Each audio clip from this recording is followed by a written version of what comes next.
Hello everyone, welcome to study for knowledge edge platform. आज के इस वीडियो में हम यूपीएससी सिविल सर्विस एग्जामिनेशन 2019 के पेपर में, प्रीलिम्स के पेपर में जो सीसेट का पेपर आया था, पेपर 2, उसे हम डिस्कस करेंगे। उसमें भी हम सिर्फ मैथ्स एंड रीजनिंग पार्ट को डिस्कस करेंगे। ठीक है, बेसिकली क्वेश्चंस तो ऑलरेडी आपने देखा होगा, सॉल्यूशन भी देखा होगा, लेकिन उस चीज़ को हम कैसे क्वेश्चन को सॉल्व कर सकते हैं वो चीज़ें ज़्यादा इंपॉर्टेंट है हमारे लिए। मतलब एक क्वेश्चन से हमें ये नहीं देखना है कि उस क्वेश्चन को सॉल्व कैसे करना है, क्योंकि ये क्वेश्चन तो ऑलरेडी आ चुका है ना। वो क्वेश्चन वापस रिपीट हो भी सकता है, नहीं भी हो सकता है, तो ज़्यादा चांस है कि नहीं होगा। लेकिन जो कॉन्सेप्ट वहाँ से आप अर्न कर सकते हो ना, वो डैट इज़ इम्पॉर्टेंट, तो उस चीज़ पर ध्यान देना ज़्यादा। ठीक है, question number 1।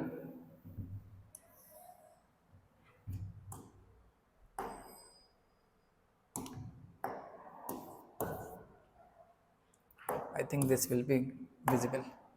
Number of times the digit 5 will appear while writing the integers from 1 to 1000। मतलब ये बोल रहा है कि जो 5 मतलब जो नंबर 5 है वो कितनी बार रिपीट कर रहा है 1 to 1000 तक जाने में, है ना। तो पहले हम चेक करेंगे 1 से लेके 100 तक कितने हो रहे हैं। ठीक है, तो पहले चेक करेंगे 1 से 100 तक कितने हो रहे हैं। तो 1 से लेके 100 के बीच में कितने होंगे वो काउंट करते हैं। एक 5 होगा, एक 15 होगा, 25 होगा, 35 होगा, 45 होगा। लेकिन यहाँ पे ना चीज़ें यहाँ पे थोड़ी सी चेंज होगी। कैसे चेंज होगी? 50, 51, 52 है ना, 53, 54, 55 ऐसे, 59, 65, 75, 85 एंड 95। ठीक है, इस तरह से यहाँ पे मिला। तो यहाँ पे देखो, पहले तो यूनिट प्लेस पे कितने हैं वो काउंट करो। 1 2 3 4 5, और यहाँ पे 55 पे होगा 6 7 8 9 10। यूनिट प्लेस पे कितने हैं? यूनिट प्लेस पे 10 है। 10 प्लेस पे कितने हैं? 50 से स्टार्ट हुआ ना, 50 से 59 तक जाएगा, तो यहाँ पे टोटल 10 हो गया। तो 10 प्लेस पे कितने हैं, है ना, 10 प्लेस पे 10 है, तो टोटल कितने हो गए? 20। ठीक है, इसी तरह सारे में, मतलब यहाँ पे 1 से 100, 100 1 से 200, 200 1 से 300, इस तरह सभी में होगा 20 20। तो इस तरह से कितने होंगे basically? 20 into 10 is 200। But option में कहीं 200 नहीं है, तो एक चीज़ और क्लिक करना चाहिए आपको। 100 से 200 मतलब 100 1 से 200, इसी तरह 501 से लेकर, मतलब 500 से लेकर 600 तक जाओगे आप, है ना। 501 से लेके, तो बेसिकली नंबर जो है 500 से स्टार्ट होगा, तो 501 इस तरह से भी यहाँ पे भी रिपीट होगा ना, तो 599 होगा। तो ये 100 प्लेस पे जो 5 है, ये भी तो कितनी बार है? ये 100 टाइम्स है। कितनी टाइम्स है? 100 टाइम्स। तो 200 ऑलरेडी था हमारे पास, 100 और ऐड हो गया, तो टोटल नंबर इज 300। ठीक है, तो ऑप्शन इज सी। ठीक है, समझ में आया ना। पहले आपने क्या चेक किया? यूनिट प्लेस पे 1 से 100 तक कितनी है, फिर 10 प्लेस पे 1 से लेके 100 तक के बीच में कितनी है, तो आपको आइडिया लग गया 20 है। तो हर एक केस में 20 20 होगा, यूनिट और 10 प्लेस मिलाकर। अभी लेकिन 500 वाली सीरीज में 500 से लेकर 599 तक टोटल 500 वाले प्लेस पे कितने हैं? 100 है, तो उससे हमने ऐड कर दिया, तो आंसर इज 300। ठीक है, नेक्स्ट क्वेश्चन पे मूव करते हैं। A solid cube is painted yellow, blue and black such that opposite faces are of same color। ठीक है, the cube is then cut into 36। तो पहले ना ये करते हैं, ठीक है, ड्रॉ करते हैं। ठीक है, ये साइड वाली अगर हमने ब्लू रखी है, तो इस तरफ वाली भी ब्लू रखेंगे। ठीक है, ऊपर वाली हमने ब्लैक रखी है, तो नीचे वाली भी ब्लैक रखेंगे। ठीक है, सामने वाली फ्रंट अगर हमने येलो रखी है ना, तो पीछे वाली भी येलो ही होगी। ठीक है, अभी ये क्या बोल रहा है?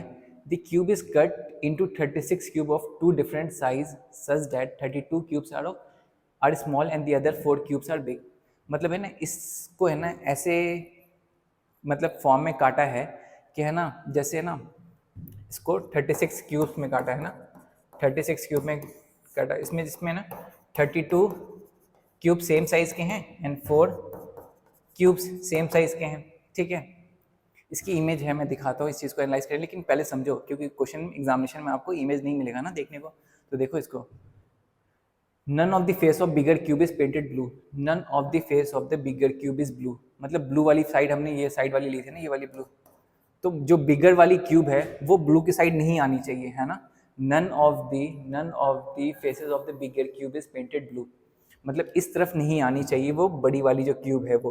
तो या तो येलो येलो साइड आनी चाहिए, ब्लैक ब्लैक साइड आनी चाहिए, ब्लू की साइड नहीं आनी चाहिए, बस कहने का मतलब ये है। ठीक है, अब देखो इस क्वेश्चन में करना क्या है। अभी है ना, क्यूब किसी भी है ना एक स्क्वायर को चीज़ हो, यहाँ पे समझो यहाँ पे हो क्या रहा है किसी भी स्क्वायर को आप है ना स्क्वायर में कन्वर्ट करोगे तो या तो आप मतलब 1 के स्क्वायर, 2 का स्क्वायर, 3 के स्क्वायर, मतलब इसको है ना नंबर ऑफ जो यहाँ पे स्क्वायर बनेंगे ना एक स्क्वायर के अंदर, वो एक स्क्वायर का ही फॉर्म होगा, ठीक है। जैसे 1 का स्क्वायर कितना होता है 1, मतलब एक क्यूब के अंदर एक बन सकता है। अगर इसके अंदर हमें 2 का स्क्वायर बनाना तो 2 से 4, मतलब इन द सेंस अगर मैंने एक स्क्वायर के अंदर मैंने बोला 2 स्क्वायर बनाना है, एक स्क्वायर के अंदर मैंने बोला 2 स्क्वायर बनाना है, तो दैट इज नॉट पॉसिबल। अगर बनाया तो आपके रेक्टेंगल में कन्वर्ट हो जाएगा, आपको स्क्वायर में बनाने के लिए इसको 4 में डिस्ट्रीब्यूट करना पड़ेगा। अगर आपने इस स्क्वायर को 3 में डिवाइड करने की कोशिश की, नहीं होगा, आपको 4 में ही कन्वर्ट करना पड़ेगा। 5 नहीं हो सकता, 6 नहीं हो सकता, 7 नहीं हो सकता, 8 नहीं हो सकता, 9 ही होगा। एक परफेक्ट स्क्वायर का ही नंबर में कन्वर्ट हो सकता है, ये चीज़ ध्यान रखना, ठीक है। अभी एक यहाँ पे हिंट दिया है इसने 32 क्यूब्स, ठीक है। अभी मतलब इस फेस जो 32 क्यूब्स है वो इस तरफ जाएंगे, है ना, बड़ी वाली तो ब्लू की तरफ चली गई, चलो बाकी जो बचा 32 क्यूब्स है ना, वो 32 क्यूब्स को कैसे डिस्ट्रीब्यूट करोगे? 16 इस तरफ आनी चाहिए, 16 उस तरफ जानी चाहिए, क्योंकि 9 करोगे तो 18 हो गया, बाकी बच जाएंगे ना, बाकी को कहाँ भेजोगे, है ना। तो उसके लिए हमें क्या 32 क्यूब्स को 16 इस वाले फेस पे आना चाहिए, 16 उस वाले फेस पे जाना चाहिए, है ना। सॉरी, बड़ी वाली है ना, बड़ी वाली जो क्यूब है वो पेंटेड ब्लू नहीं होनी चाहिए, तो आई थिंक ये जो छोटा वाला है ना क्यूब, वो एक 16 इस तरफ आएगा, ठीक है, 16 इस तरफ आएगा, तो ये कवर्ड हो गया, ब्लू वाला फेस कवर्ड हो गया, तो ब्लू की तरफ अब बिगर स्क्वायर नहीं आएगा। अब बिगर स्क्वायर जो आएगा वो सामने की तरफ आएगा, तो बीच में जो स्पेस बचेगा वहां पे हम 4 फिट कर देंगे, ठीक है। बस यही बोल रहा है। अभी क्या बोल रहा है? How many cubes have only one face painted, how many cubes have only one face painted, ठीक है। अगर यहाँ पे अगर कोई चीज़ है बीच में, यहाँ पे बीच में, तो इस ये क्या शेयर कर रहा है, इधर वाला भी कलर शेयर कर रहा है, इधर वाला भी कलर शेयर कर रहा है ना। जो साइड में है वो मतलब कॉर्नर पे है, वो इधर वाला भी शेयर कर रहा है, इधर वाला भी शेयर कर रहा है, और नीचे वाला भी शेयर कर रहा है। लेकिन है ना, जैसे मैंने बोला ना 16 16 में डिवाइड हो रहा है, तो 16 में डिवाइड कैसे होगा? देखो यहाँ पे 1 2 3 4 5 6 7 8, ठीक है, हो गया ना 16, 1 2 3 4 4 4 4 16। तो ये देखो यहाँ पे जो होगा वो साइड वाले से शेयर कर रहा होगा, इस तरफ वाला भी साइड वाले से शेयर कर रहा होगा ना, ये वाला भी साइड वाले से शेयर कर रहा होगा, है ना। ये सब जो भी साइड में है सब शेयर कर रहा होगा आपस में कलर एक दूसरे से, है ना। लेकिन ये जो चार्ट है ना, this will not be sharing any colour other than this. इस फेस पे जो भी कलर होगा, मतलब ब्लू फेस, इस पे ब्लू कलर है सिर्फ, तो सिर्फ सिंगल पेंट फेस वाला यही है।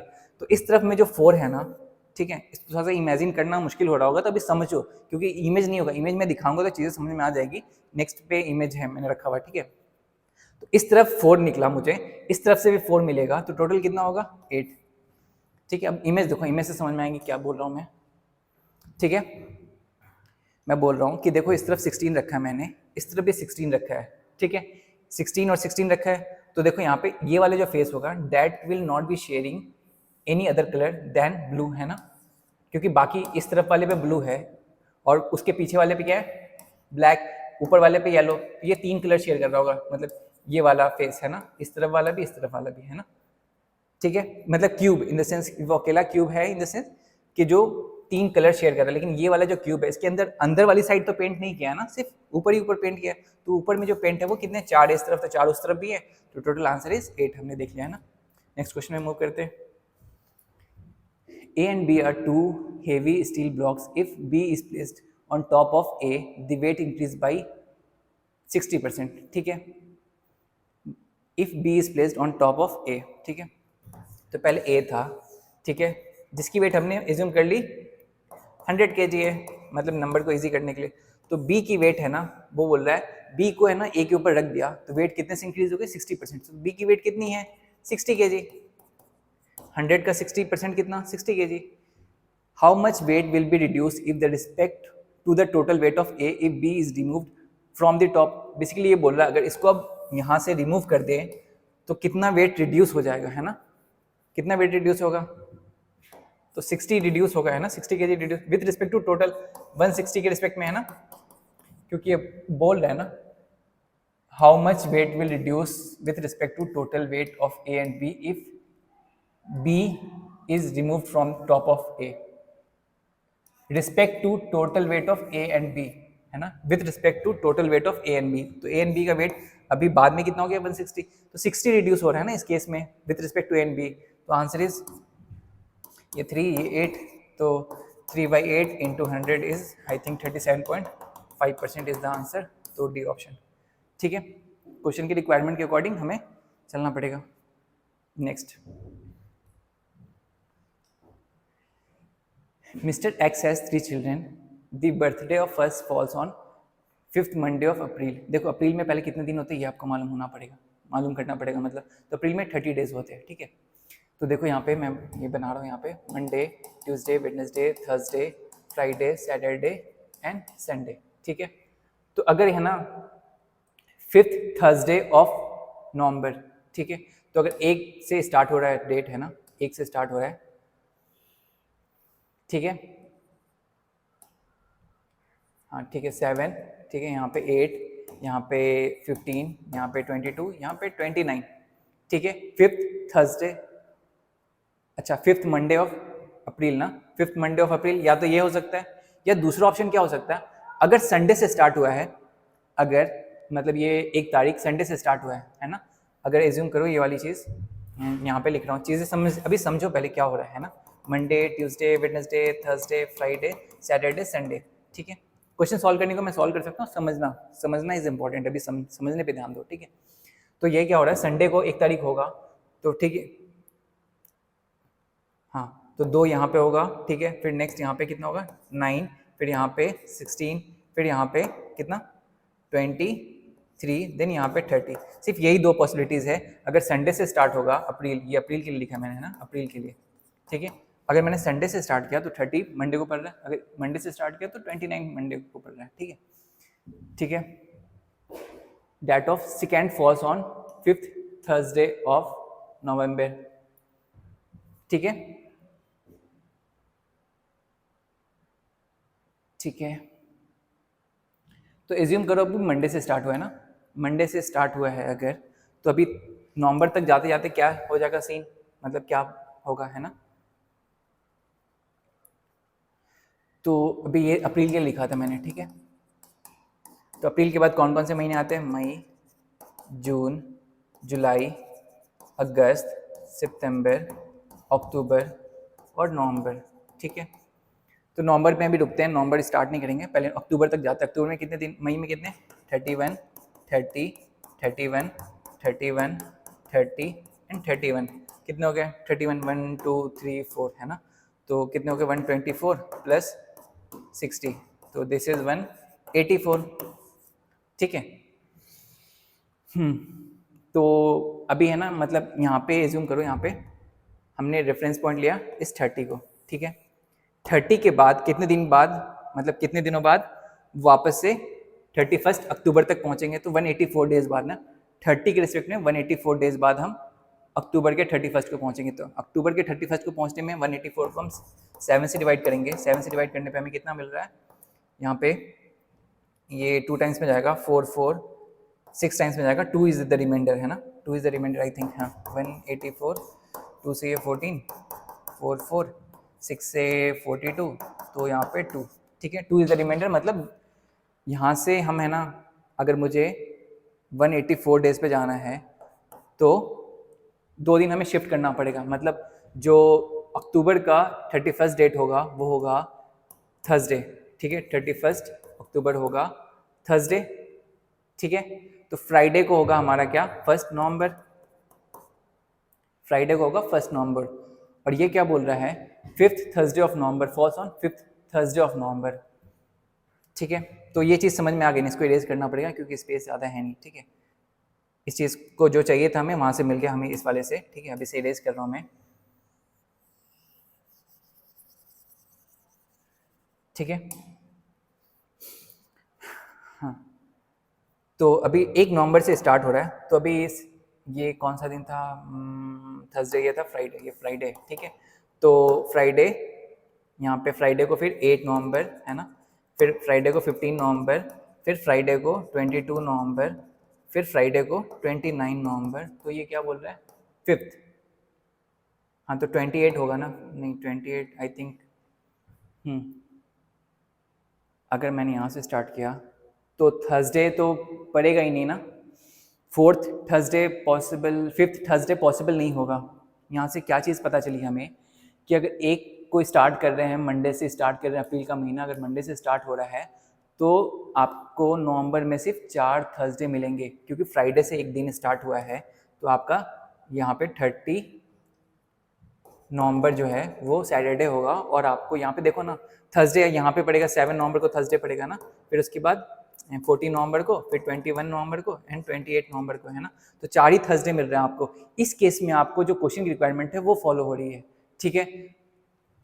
ठीक है, तो अभी देखो यहाँ पे हमें ये पता चल गया कि this calendar will follow, this calendar will follow, तो हमें ये वाला कैलेंडर इरेज कर देंगे तो चलेगा, ठीक है। We got the calendar.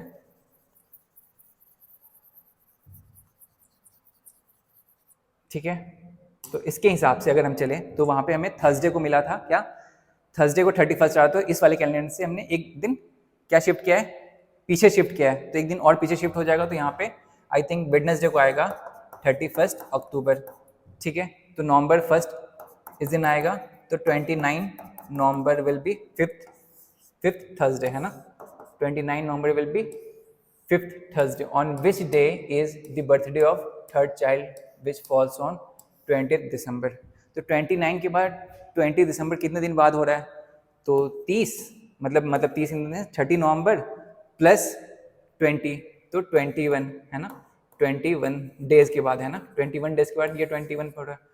तो 21 को अगर हम डिवाइड करें 7 से, तो रिमाइंडर 0, तो that will remain on the same day, that will remain on the same day, the answer is Thursday, ठीक है।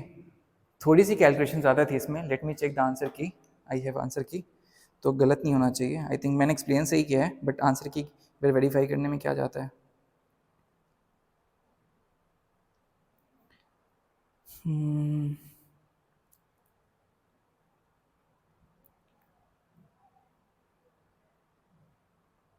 Question number 12 answer is B, ठीक है, सही क्या, मतलब कॉन्सेप्ट क्लियर है तो चीज़ें क्लियर सही होगी, लेकिन एक बार क्योंकि कैलकुलेशन ज़्यादा था तो मैंने जस्ट क्रॉस चेक किया तो समझ में आया ना। मतलब आपके पास 2 परमुटेशन बन रही थी, एक में वो ट्राई कर सकते थे, दूसरे में ये ट्राई, दोनों में से कोई एक सही था, तो एक में चेक कर लिया कि वो गलत है, तो ऑब्वियसली ये सही होगा। इस पर हमने आगे प्रोसीड किया तो हमें आंसर मिल गया एक बार में, है ना। अब यहाँ पे आपको थोड़ी सी यहाँ पे मुझे एक्सप्लेन करना पड़ रहा है, इसलिए मैं टाइम ज़्यादा ले रहा हूँ, लेकिन टाइम कम लगेगा जब आप खुद सॉल्व करोगे, ठीक है। अब ये क्वेश्चन देखो, सम रैट्स आर कैट्स, है ना।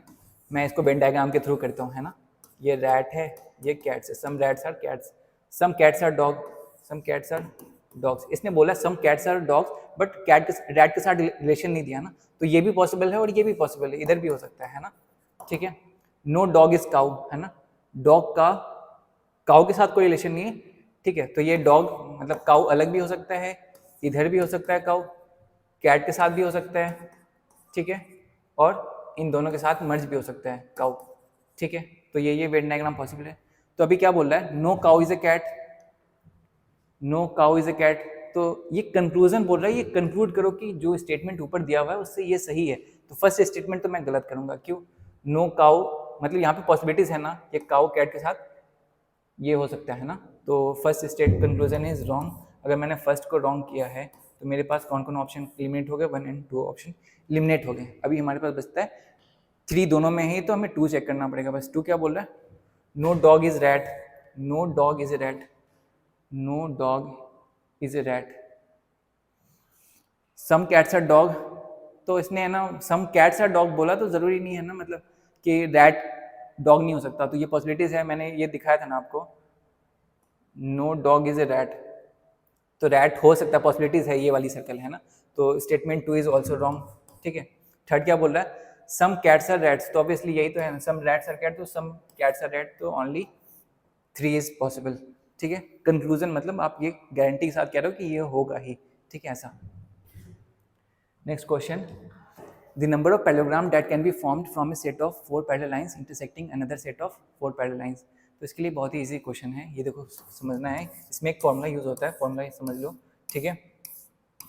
इस 4 में पैरेललोग्राम क्या होंगे, या तो ये होंगे, है ना, या तो ये होंगे, या तो ये इस तरह से, मतलब कितने कॉम्बिनेशन बन सकते हैं, या तो ये होंगे या तो ये होंगे। पैरेललोग्राम का मतलब क्या, पैरेलल साइड्स होने चाहिए, 4 साइड, उसमें parallel sides, opposite sides are parallel, है ना। तो नंबर ऑफ पैरेललोग्राम्स, तो यहाँ में इसमें से हमको 2 लाइन चाहिए, 4 में से। इस 2 लाइन को कैसे सेलेक्ट करते हैं, 4 से 2, और यहाँ हॉरिजॉन्टल लाइन में से हमें 2 लाइन सेलेक्ट करनी है, तो आंसर इज सॉल्व करेंगे तो 4 factorial divide by 2 factorial, 2 factorial into 4 factorial divide by 2 factorial, 2 factorial है ना, तो this is 4 into 3 divide by 2 into 4 into 3 divide by 2, तो यहाँ पे this is this 4 into 9 is 36 is the answer, तो answer is 36। ठीक है, नेक्स्ट क्वेश्चन।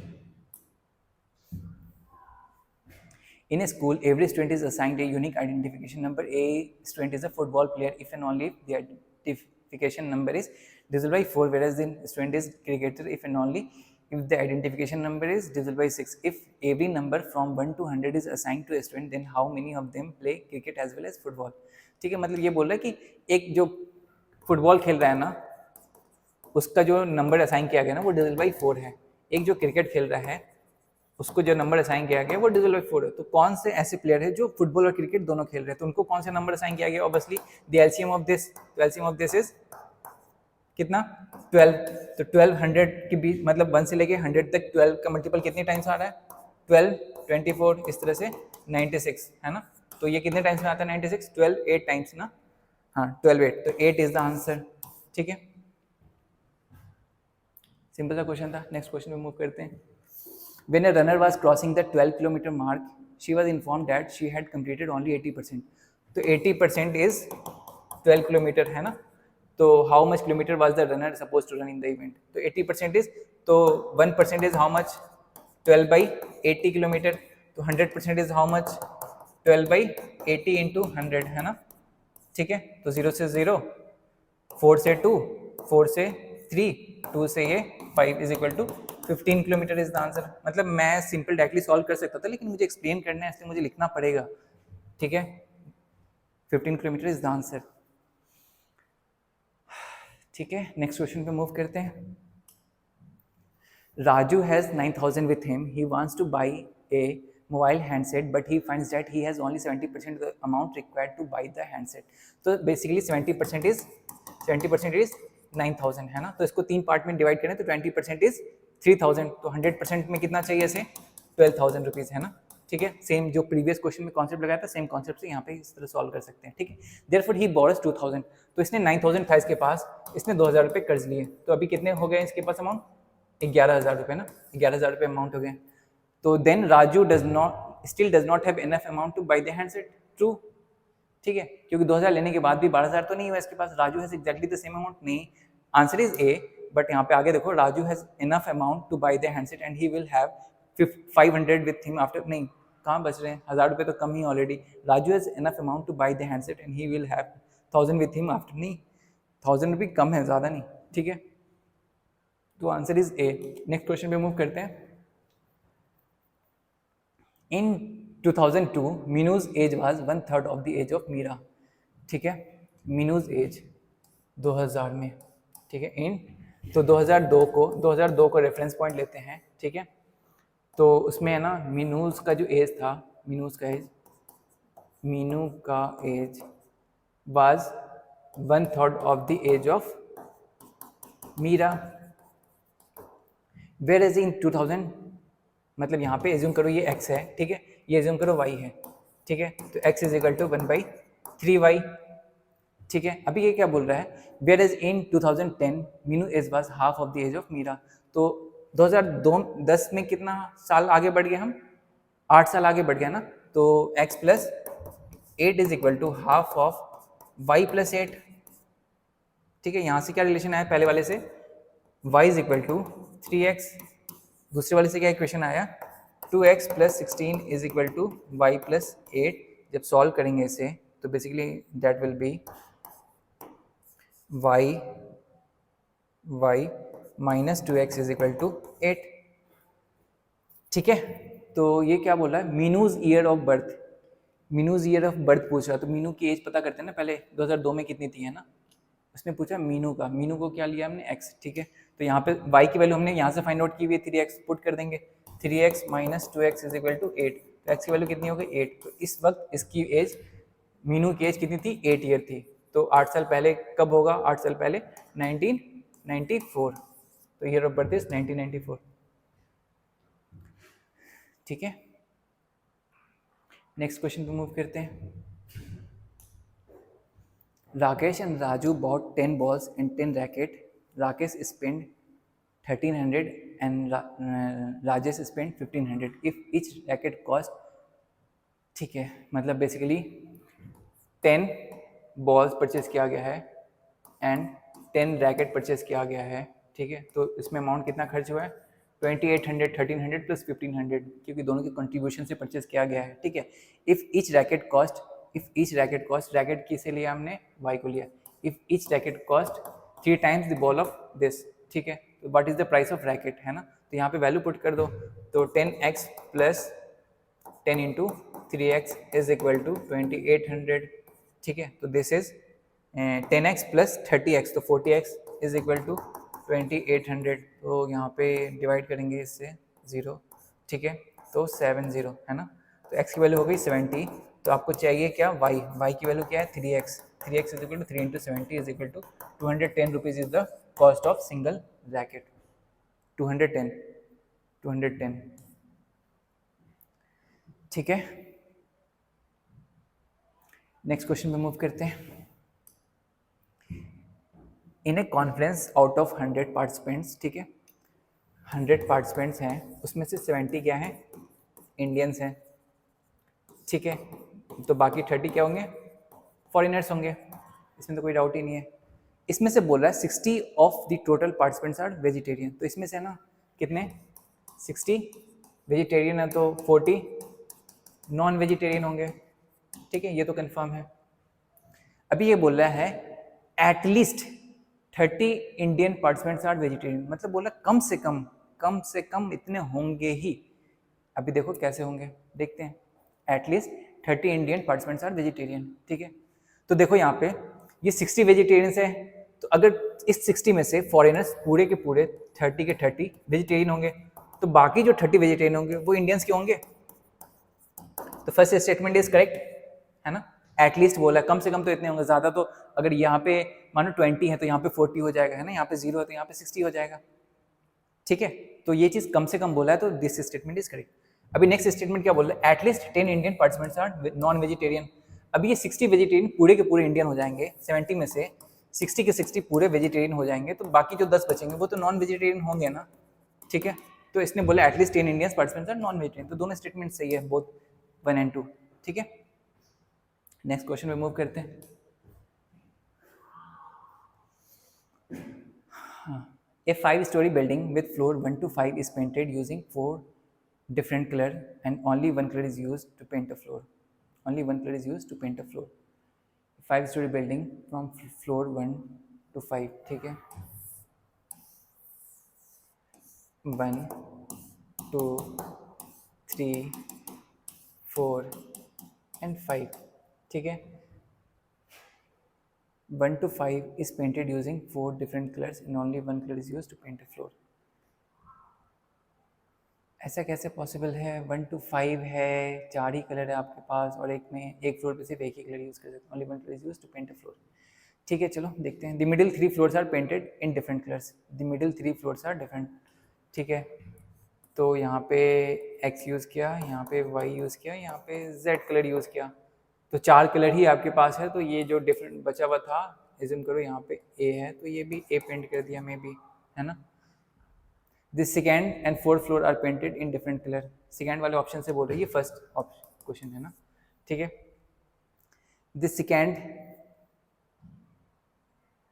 देखो यहाँ पे क्वेश्चन क्या बोला? To ensure that any 2 consecutive floor have different colour, है ना। तो यहाँ पे इस वाले जो फर्स्ट वाले केस में है, तो वहाँ पे हमने इंश्योर कर दिया। अभी क्या बोल रहा है? The second and fourth floor are painted in different colour, मतलब सेकेंड एक्स में एज्यूम करो, यहाँ पे एक्स में क्या, या जो कलर असाइन किया था उधर वही करते हैं ना। यहाँ पे एक्स किया, यहाँ पे जेड किया, ठीक है। Are painted in different colour. तो हमारे पास कौन कौन से कलर बच रहे हैं अभी, है ना। यहाँ पे ए असाइन कर सकते हैं, और यहाँ पे वाई असाइन किया जा सकता है ना, ठीक है। अभी लास्ट वाले में क्या बोला? The first and fifth floor are painted red, ठीक है। इसको अगर हमने रेड कर दिया, इसे भी रेड कर दिया, ठीक है। तो बाकी में अभी जो बाकी ऑप्शन बच रहे थे, इज्यूम करो ए इज रेड, है ना। तो यहाँ पे X Y Z this can be done, ठीक है।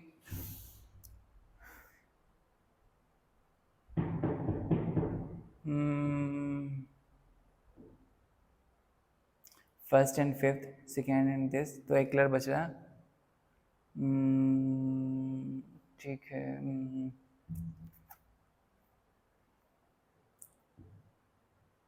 To ensure that any two consecutive floor have different colors, only statement 2 is sufficient to answer the question. Statement 2 क्या बोला? स्टेटमेंट नहीं, दिस इज नॉट, मतलब मुझे तो तीनों ही के तीनों ही लग रहे हैं, बट अकॉर्डिंग टू क्वेश्चंस थोड़े से वैरी करेंगे। तो कैसे वैरी करेंगे मैं एक्सप्लेन कर रहा हूँ, एक मिनट बस देखने दो मुझे, क्योंकि ऑप्शन वैसे दिख नहीं रहे मुझे। Statement 1 is not sufficient, but statement 1 along with statement 2 is sufficient. 2 and 4 floor are middle वाला है ना, तो सी तो नहीं होगा। Statement 3 is not sufficient, but statement 3, अभी स्टेटमेंट 3 अलॉन्ग विथ, मतलब मोस्ट सुटेबल ऑप्शन मुझे लग रहा है डी, ठीक है। मोस्ट सुटेबल ऑप्शन मुझे लग रहा है डी। एक minute, let me verify. Question number 29 answer is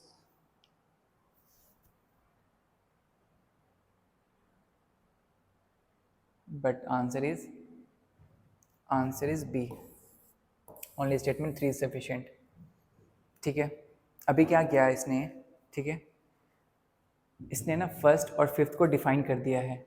आपको क्या फर्स्ट और फिफ्थ को डिफाइन कर दिया है, तो बाकी जो 3 कलर बचे वो 3 फ्लोर पे 3 कलर होंगे, ठीक है। तो जो स्टेटमेंट था, to ensure that any 2 consecutive floor have different colour, ठीक है। अभी क्या बोल रहा है, द सेकेंड एंड, अभी फिर से चलो, फिर से स्टेटमेंट पे आओ। The middle 3 floors are painted different colour, तो एज्यूम करो यहाँ पे मिडिल कलर इनको डिफरेंट पे एक्स वाई जेड, लेकिन इनका कुछ डिफाइन नहीं किया ना यहाँ पे। अगर मैंने इनको यहाँ पे वापस से जेड यूज़ कर लिया, यहाँ पे जो बचा हुआ था वो ए यूज़ कर लिया, तो यहाँ पे कॉन्जिक्यूटिव कलर डिफरेंट नहीं हुए ना, ठीक है, ठीक है। तो हमें वो इंश्योर करना था। Next, to second and floor painted in different colour, इसने तो बोला सेकेंड मतलब ये वाला फ्लोर और ये वाला फ्लोर डिफरेंट है, बस उसके अलावा बाकी 3 को हमें फ्री छोड़ दिया कि जैसे भी पेंट करो आप, है ना। बाकी मतलब जो अवेलेबल ऑप्शन है उनमें से, ठीक है। तो ये वाला कलर अभी 3 में से हमने एज्यूम करो, ये वाला हमने, ठीक है, एक्स एज्यूम सेम वाला कलर पेंट कर दिया है ना, बाकी जो बचे हुए यहाँ पे वाई और ए पेंट कर दिया, तो उस वाले केस में यहाँ पे ये वाली चीज़, मतलब जो क्वेश्चन की रिक्वायरमेंट है वो फुलफिल नहीं कर रहा है ना।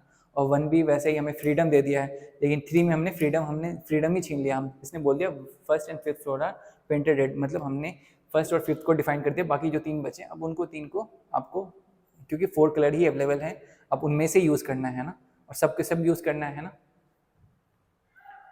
तो ठीक है, थोड़ा सा रिस्की क्वेश्चन था, but I can do.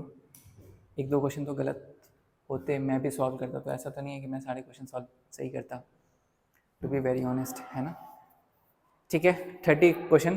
P Q R 3 towns, the distance between P and Q is, P और क्यू, तो इसने ना कुछ पहले रिलेशन दिया हुआ है, वो रिलेशन डिस्टेंस तो चलो हम देख लेंगे बाद में, इसने रिलेशन दिया हुआ Q is in the west of P, west of P, तो पहले डिफाइन करते हैं नॉर्थ साउथ ईस्ट वेस्ट, है ना, नॉर्थ साउथ वेस्ट ईस्ट, है ना।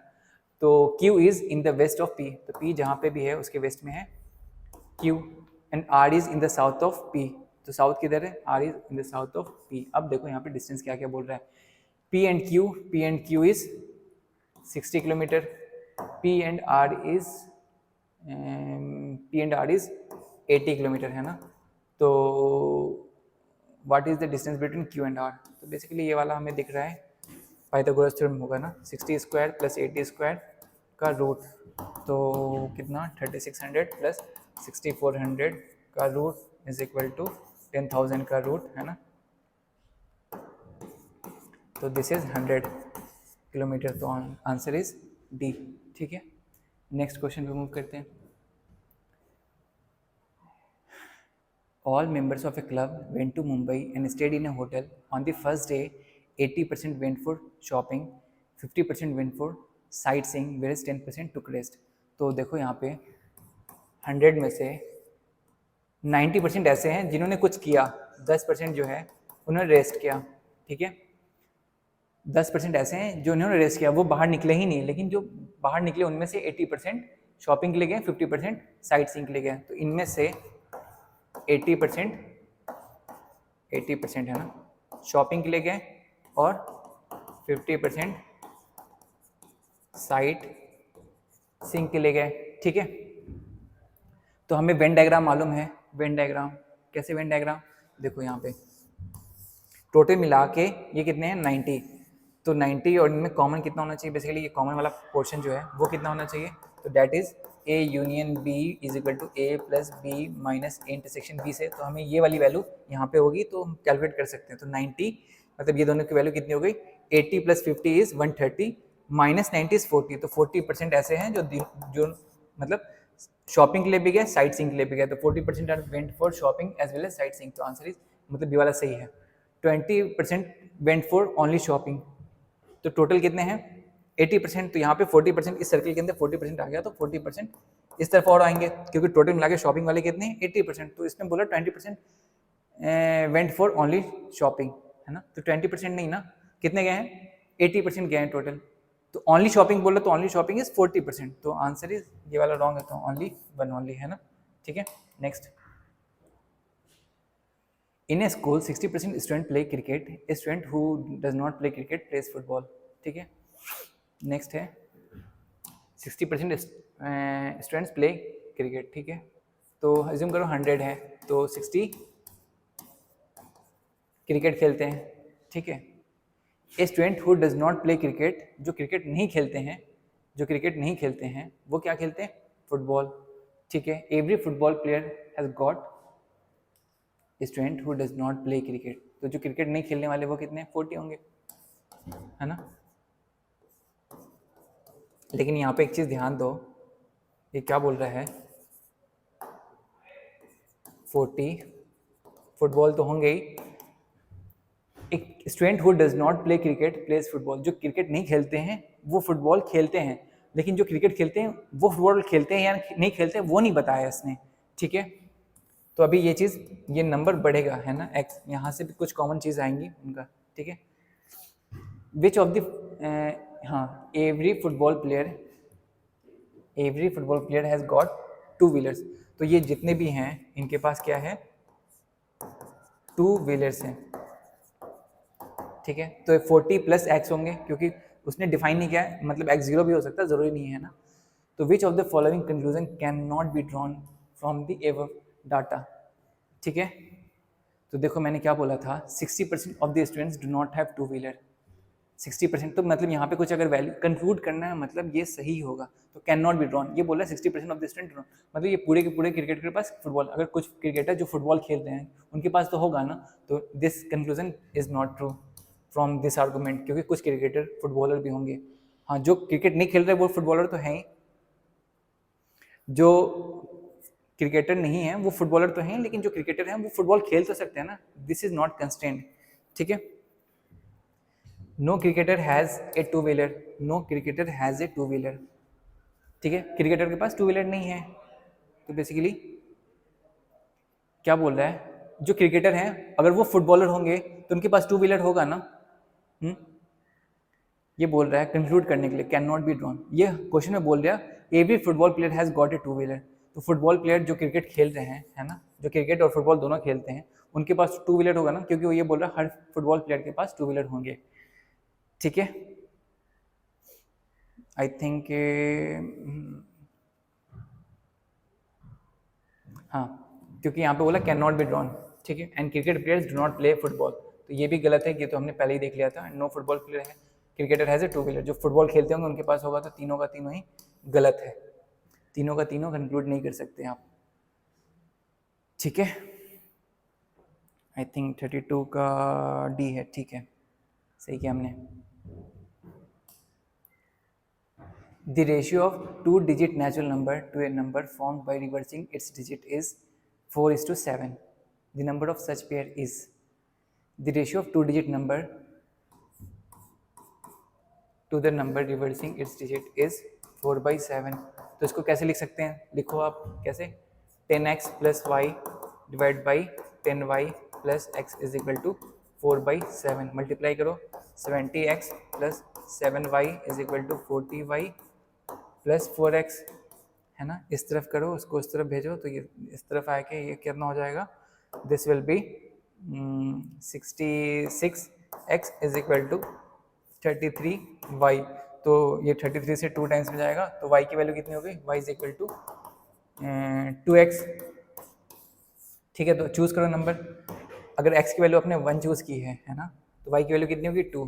ठीक है, तो दिस इज़ द रेशियो। ठीक है, फिर अगर 2 चूज़ की है तो दिस विल बी 4, तो 4 2। अगर 3 चूज़ की है ना, 3 चूज़ की है तो दिस इज 6, तो नेक्स्ट इज दिस। अगर 4 चूज़ की है तो 8 84। इनकी रेशियो मतलब आपकी 4:7 मेंटेन रहेगी। अगर 5 चूज़ की तो 10 तो चूज़ नहीं कर सकते, तो यही 4 पेयर आपको। तो इसने पूछा how many such pairs are possible, तो आंसर इज बी। ठीक है, next. In an examination, A has scored 20 marks more than B. ठीक है, A के मार्क्स कितने हैं, A has scored 20 marks more than B, तो B ने एज्यूम करो X मार्क्स एज्यूम किया है, मतलब स्कोर किया है, तो A के कितने मार्क्स हैं, 20 marks. If B has scored 5% less marks than A, है ना, मतलब इसके जो मार्क्स हैं, मतलब ये 5%, तो 5% इज इक्वल टू कितना है, 20 बोल रहा है ना। 5% इज लेस देन 20। ठीक है, तो ठीक है, तो how much marks, how much has B scored basically, है ना, बी ने कितना स्कोर किया है, तो 5% इज 20, है ना, 5% इज 20, तो 5% इज 20, तो 1% इज 4, तो 100% इज 400। ठीक है, तो बेसिकली 5% कम किया है, तो बेसिकली 20 कम किया है ना, तो 20 कम किया है। बी के लिए पूछा, ये तो ए के लिए हमने एज्यूम कर लिया, ए को एज्यूम कर लिया रेफरेंस पॉइंट, है ना, तो बी ने कितना एज्यूम किया, 20 कम, तो 380 इज द आंसर। ठीक है, तो I think B is the answer, 34 का बी। ठीक है, we did right. Next, Sita and Geeta go for a swim after a gap of every 2 days and every 3 days respectively. If on 1st Jan both of them went for a swim together, when will they go together next? अभी देखो यहाँ पे question की requirement है ना, कुछ अलग है इसमें। देखो यहाँ पे 2 दिन बाद नहीं जाती, वो 2 दिन के गैप के बाद जाती है, मतलब 3 दिन बाद जाती है। मतलब अगर वो 1st को गई थी तो अगली बार कब जाएगी, 4 को जाएगी। गीता कब जाएगी, गीता 5 को जाएगी, है ना, 5th जैन को। तो यहाँ पे 3 दिन का गैप है, 2 दिन का गैप है, ये है 2 दिन बाद नहीं, 3 दिन बाद नहीं। तो इसका मतलब क्या, वो कितने दिन बाद जा रही है, सीता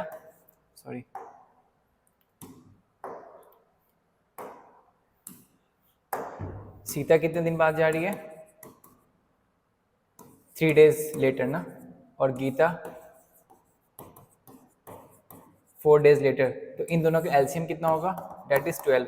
तो 1st जैन के बाद वो कब जाएंगी, 13 जैन को साथ में, तो answer is D.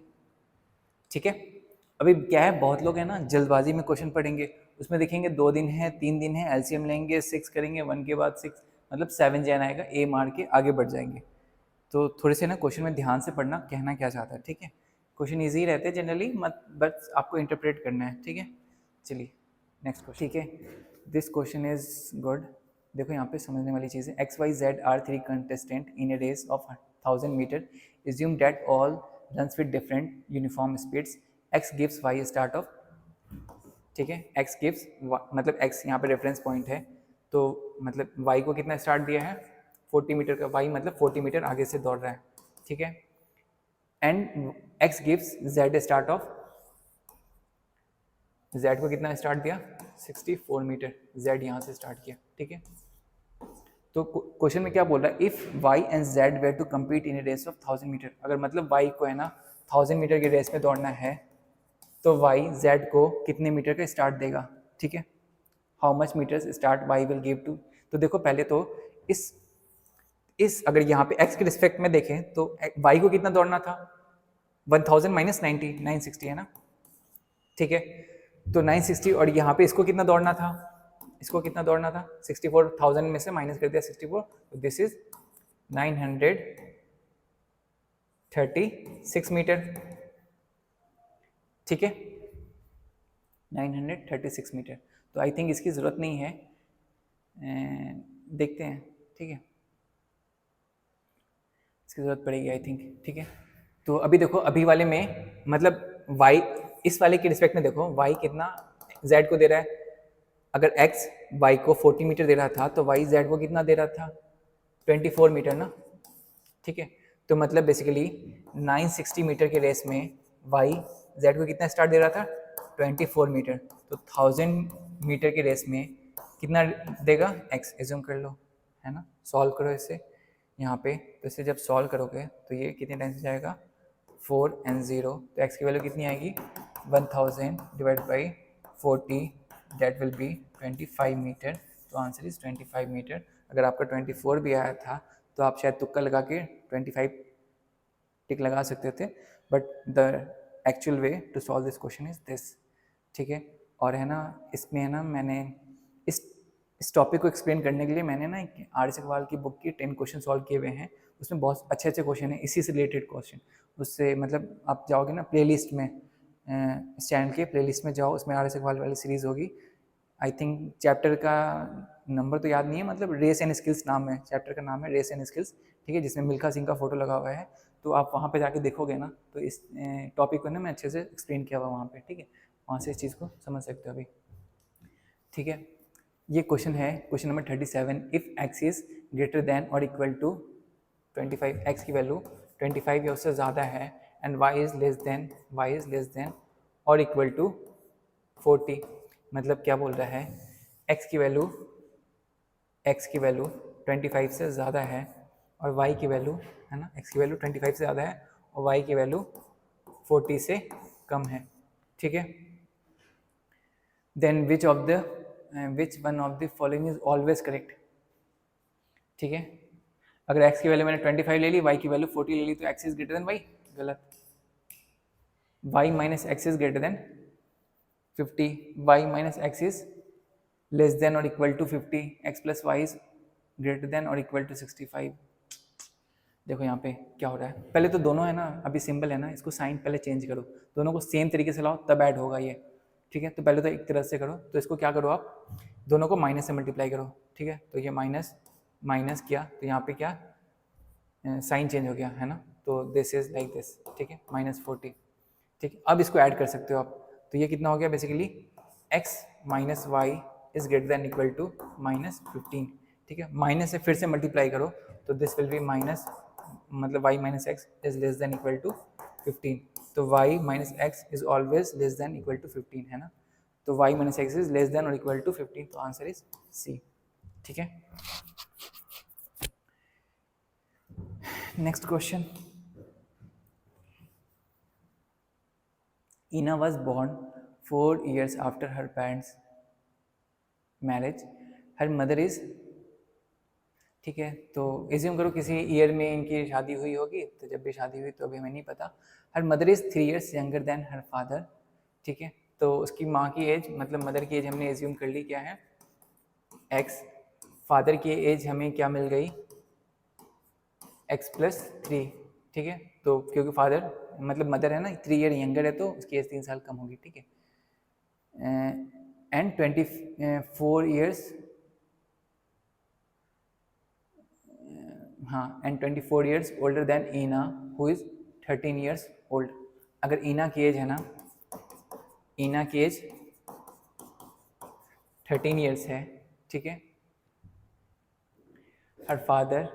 Her mother is 23 year younger than her father and 24 year older than Ina who is 13 year old, ठीक है। तो उसकी मदर की एज कितनी है बेसिकली, 24 प्लस 13, मतलब इससे 24 साल ज़्यादा ओल्डर है ना, तो एज कितनी हो गई, 37 ईयर। तो फादर की एज कितनी हो गई, 40 ईयर्स, ठीक है। एट वाट एज डिड इना फादर गेट मैरिड, ठीक है। तो फादर की एज कितनी थी, 40, इना की एज अभी कितनी है, 13। तो जब शादी हुई थी तब फादर की एज कितनी थी, 13 माइनस कर दो तो आंसर इज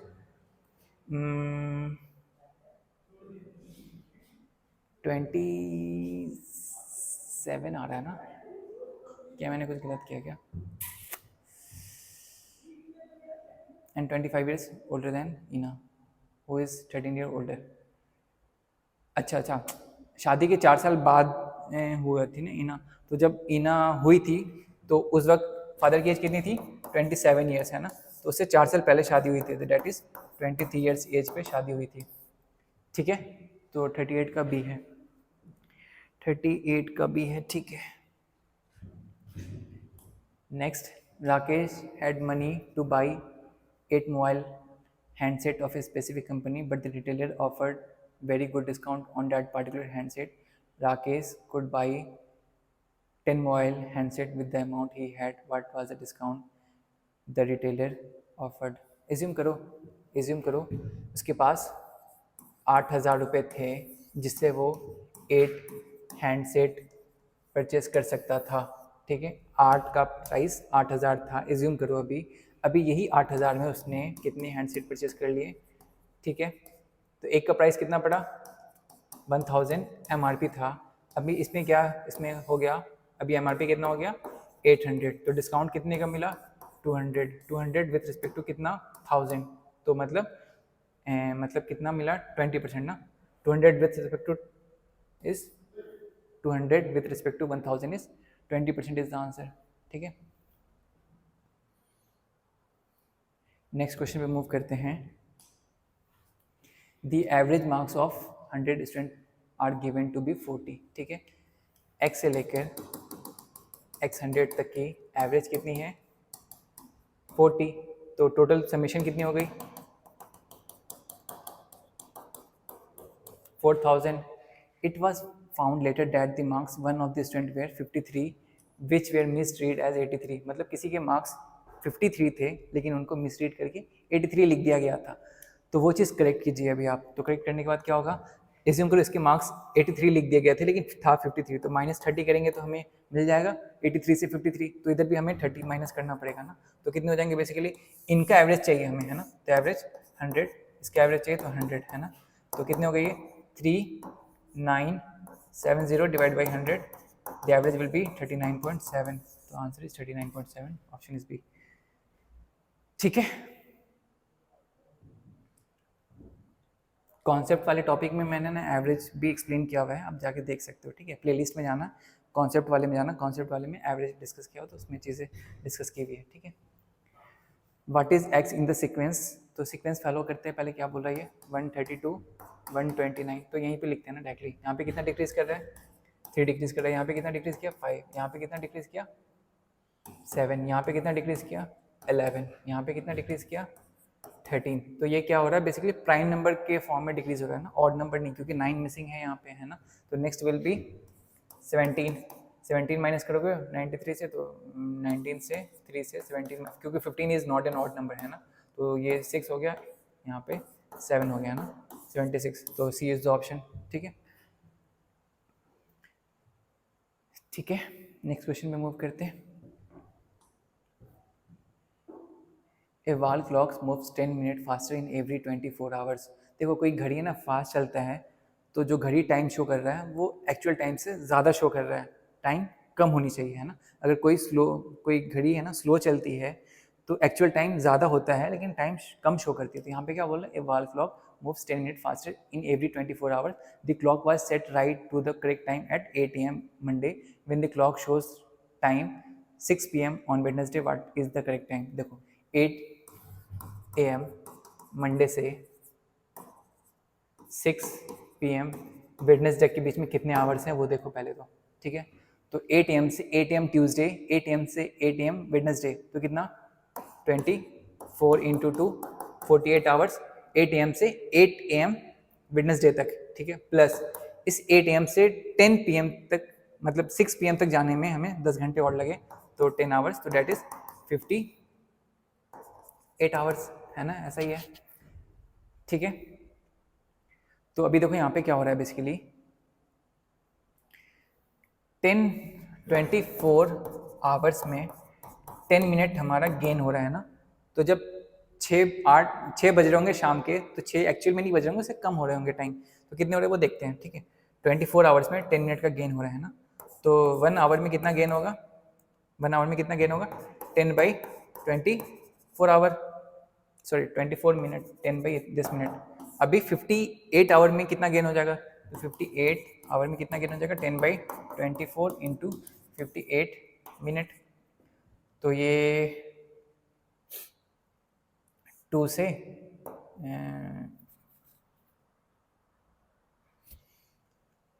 ज़्यादा कर दिया क्या मैंने, ऐसे कुछ पता नहीं, देखता हूँ कैलकुलेशन नहीं होगा तो दूसरा मेथड है इसका सॉल्व करने का, ठीक है। 2 से सॉल्व किया तो ये 12, 2 से सॉल्व किया तो ये 29, 2 से सॉल्व किया तो ये 6, 2 से सॉल्व किया तो ये 5, ठीक है। तो यहाँ पे कोई कैंसिल हो नहीं रहा, तो रुको दूसरा मेथड से सॉल्व करते हैं इसको, ठीक है। ये थोड़ा सा पता नहीं है, यहाँ पे होना तो चाहिए था लेकिन नहीं हो रहा, तो चलो कोई बात नहीं, हमारे पास दूसरा मेथड है, ठीक है। तो इसको पहले यहाँ पे इसको ऐसे लिखते हैं, ठीक है। 8 AM से 8 AM वेडनेसडे तक आने में 20 मिनट गेन हो जाएगा, 20 मिनट गेन, क्योंकि 24 घंटे में हमारे पास 10 मिनट गेन हो रहा है ना, ठीक है। तो यहाँ से अभी हमें 6 PM वेडनेसडे को ही, तो इन दोनों के बीच में टाइम कितना है 4 और 6 10 आवर है ना, तो हमारे पास 24 आवर में 10 मिनट गेन हो रहा है ना। तो 1 आवर में कितना गेन होगा 10/24 मिनट। उससे भी आता है, फ्रैक्शन वाला आता तो अप्रॉक्स आंसर मिल जाता है हमें उससे भी, लेकिन वहाँ पे कैलकुलेशन ज़्यादा हो रहा था इसलिए मैंने सिंपल स्विच कर लिया, ठीक है। तो 10 आवर में कितना गेन हो रहा है 100/24, तो अप्रॉक्सीमेटली 4 मिनट है ना। तो 20 मिनट यहाँ पे गेन हुआ था, प्लस इससे यहाँ ट्रांजिशन में कितना गेन हो रहा है 4 मिनट गेन हो रहा है, तो बेसिकली 24 मिनट ओवरऑल गेन हुआ है। तो 6 PM से हम 24 माइनस करेंगे तो आंसर विल बी 5:36 PM, ठीक है, ठीक है ना। वो भी किया था, वो सही था, उसमें थोड़ा सी कैलकुलेशन पढ़ डेसिमल में जाता तो हमें जो इजी लग रहा था वो कर लिया, ठीक है। नेक्स्ट क्वेश्चन में मूव करते हैं। If a numerator and denominator of a proper fraction are increase by same positive number, मतलब ये सिंपल बोल रहा है x/y इनको है ना सेम पॉजिटिव नंबर से इंक्रीज कर दिया गया, मतलब x/y + 5 डिवाइड बाई y + 5 ऐसे किया गया, ठीक है। By same positive quantity which is greater then 0, the resulting fraction is, देखो ये चीज़ है ना याद कर लो, अगर याद नहीं है तो याद कर लो क्या होता है। 1/2 है ना, 1/2 में अगर दोनों में 1 1 भी ऐड किया तो 1 + 1 डिवाइड बाई 2 + 1, क्योंकि सेम ऐड किया ना, increase by same positive quantity, तो दिस इज 2/3। ये कितना था 0.5 था, ये कितना है 0.66, तो इंक्रीज किया ना पॉजिटिव वैल्यू कभी भी, देखो यहाँ पे देखो ऐसे 1/2 3 बाई, इन दोनों में 2 ऐड किया तो 3/4 है ना, फिर 2 ऐड किया तो 5/6, 2 ऐड किया तो कितना हो गया 7/8, फिर 2 ऐड किया तो 9/10। तो ये देखो हमेशा इंक्रीज कर रहा है ना, 0.5 0.75 0.83 0.875 0.9, तो इंक्रीज कर रहा है, तो always greater than the original fraction, ठीक है, always greater than the original fraction, 50 का बी, ठीक है। नेक्स्ट क्वेश्चन में मूव करते हैं। यहाँ पे देखो क्या, यहाँ पे बस सीक्वेंस आपको देखना हो क्या रहा है, देखो 4, देखो यहाँ पे ऑड वाले पे देखो 4 16 36 64 है ना, तो ये क्या हो रहा है, क्या हो रहा है, ये 2 का स्क्वायर है ना, ये 4 का स्क्वायर, ये 6 का स्क्वायर, ये 8 का स्क्वायर, ठीक है, इस तरह से जा रहा है, ठीक है। तो अभी देखो यहाँ पे ये क्या है 14 का स्क्वायर, मतलब ये 2 के स्क्वायर से बढ़ रहा है ना, 14 का स्क्वायर, ये 12 का स्क्वायर, ये 10 का स्क्वायर, तो यहाँ पे क्या होना चाहिए 8 का स्क्वायर, तो 8 का स्क्वायर कितना 64 is the answer, 64 is the answer, ठीक है। नेक्स्ट क्वेश्चन में मूव करते हैं। In a group of 15 people, in a group of 15 people 7 can read French, 7 French, 8 can read English while 3 of them can neither read of these two language, मतलब इस 15 में से है ना 3 कुछ भी नहीं रीड कर पा रहे, 3 none है ना, तो जो एक्चुअल में रीड कर पा रहे वो कितने हैं, दैट इज 12 पीपल है ना। 12 पीपल में 7 फ्रेंच रीड कर पा रहे हैं, 8 इंग्लिश रीड कर पा रहे, तो जो दोनों रीड कर पा रहे वो कितने हैं, क्योंकि जो नहीं रीड करने वाले वो हैं, तो इसने क्या पूछा the number of people who can read exactly one language. तो पहले हम देखते हैं यहाँ पे, इसमें से तो पहले फ्रेंच बोलने वाले प्लस इंग्लिश बोलने वाले माइनस दोनों बोलने वाले है ना, इज इक्वल टू 12 है, हमने देख लिया क्योंकि 3 तो कुछ नहीं बोल रहे हैं ना, 3 of them can read neither of the two language, ठीक है। तो दिस इज, हमें इसकी वैल्यू मालूम है 7 + 8 - f intersection e is equal to 12। तो this summation is 15, 15 - 12 is f intersection e, तो दिस वैल्यू इज 3, ठीक है। तो अभी हम इसका वेन डायग्राम बनाते हैं, इजीली हो जाएगा ये क्वेश्चन। तो यहाँ पे 3 हो गया, तो दिस तरफ फ्रेंच वाले 7 है, ये वाले 8 है ना इंग्लिश वाले, तो ये हो गए 5, ठीक है। तो सिर्फ एक लैंग्वेज बोलने वाले, the number of people who can read exactly one language, जो सिर्फ फ्रेंच बोलने वाले वो कितने, 4 है। जो सिर्फ इंग्लिश बोलने वाले वो कितने, 5 है। तो जो एक एक लैंग्वेज बोलने वाले वो कितने, टोटल 9। तो आंसर इज बी, ठीक है। नेक्स्ट क्वेश्चन में मूव करते हैं। A printer number the page of book starting with 1 and uses 3089 digits in all. How many pages does the book have? देखो क्वेश्चन देखो तो लग जाना चाहिए कि हमें, है ना, क्या हमें क्या लगना चाहिए, कितने डिजिट्स हैं। तो हमें how many pages does the book have, तो हमें 1 2 10 गेस करने की ज़रूरत ही नहीं है, किसी एक नंबर को चूज़ करो, देखो उसमें क्या हो रहा है ना। तो आई विल चूज़, क्योंकि ये इवन नंबर है तो आई थिंक ऑड के लिए एक ऑड ही चुनना पड़ेगा मुझे, तो मैं ये चूज़ करूँगा, ठीक है। ऑड के लिए ऑड चूज़ कर रहा हूँ मैं, ठीक है। अभी जस्ट गेस किया मैंने, मुझे नहीं पता आंसर क्या है, ऑल्दो मेरे पास आंसर की रखा हुआ, बट मैंने आंसर नहीं देखा है, ठीक है। मैं बस आपको देखो कितने डिजिट्स है, 1 से लेकर 9 तक टोटल डिजिट्स कितने हुए, 9 डिजिट्स है ना, ठीक है। फिर 10 से लेकर 99 तक, सॉरी 10 से लेकर 99 तक टोटल नंबर कितने हुए, 90, और हर एक में कितने डिजिट्स हैं, 2, तो 90 × 2, ठीक है। फिर 100 से लेकर 999 तक, यहाँ पे टोटल डिजिट्स कितने हैं, कितने हैं, 3 के डिजिट और टोटल नंबर कितने बेसिकली 900, तो 900 × 3, 900 × 3, तो टोटल कितने हो गए बेसिकली 90 + 180 + 2700, यही है ना। हाँ ठीक है, तो अभी तक मतलब हमें 999 तक पहुंचने में कितने नंबर लग गए, 2700, 180 एंड 9, तो ऐड करेंगे तो 9 यहाँ पे, 8 यहाँ पे, 8 यहाँ पे, 2 यहाँ पे, ठीक है। अभी मैं 1000 से लेकर 1049 तक जाऊंगा, तो यहाँ तक टोटल कितने हैं टोटल 50 नंबर है, 50 में 4 मल्टीप्लाई किया, 50 में 4 डिजिट से मल्टीप्लाई किया, तो आंसर इस मतलब ये 200 हो गया। क्या 200 में मुझे यहाँ पे ऐड करने पे आंसर मिल रहा है क्या इतना, 50 × 4, 200 डिजिट्स हो गए ना।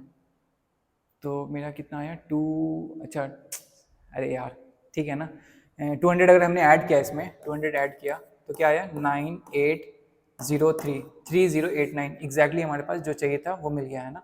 3089 हमने एग्जैक्टली अगर हमने 104849 को सिलेक्ट किया तो 1000 से लेके 1049 तक टोटल नंबर कितने 50, और हर एक में कितने डिजिट्स हैं 4, तो 200 टोटल डिजिट्स हो गए। हमने ऑलरेडी कैलकुलेट किया हुआ था 2889999 तक है, तो हमने ऐड किया तो आंसर आ गया हमारा डायरेक्टली, क्योंकि ऑड का मैंने ऑड के साथ बस कनेक्शन बैठा है, मुझे नहीं पता था आंसर क्या, but luckily answer is this only, है ना, ठीक है। Next question, consider the following sequence that follows some arrangement. अभी देखो यहाँ पे इसमें ना कुछ अरेंजमेंट फॉलो करना चाहिए, तो देखो यहाँ पे अभी क्या हो रहा है इसमें, बेसिकली सिलेक्ट करते हैं। देखो फर्स्ट वाला ऑप्शन पुट करो यहाँ पे, ए बी बी ए, तो देखो यहाँ पे कुछ फॉलो हो रहा है क्या, सी ए या सी ए सी ए बी ए, नहीं ये तो नहीं होगा पक्के से, ठीक है। नेक्स्ट है सी बी बी बी, तो C C A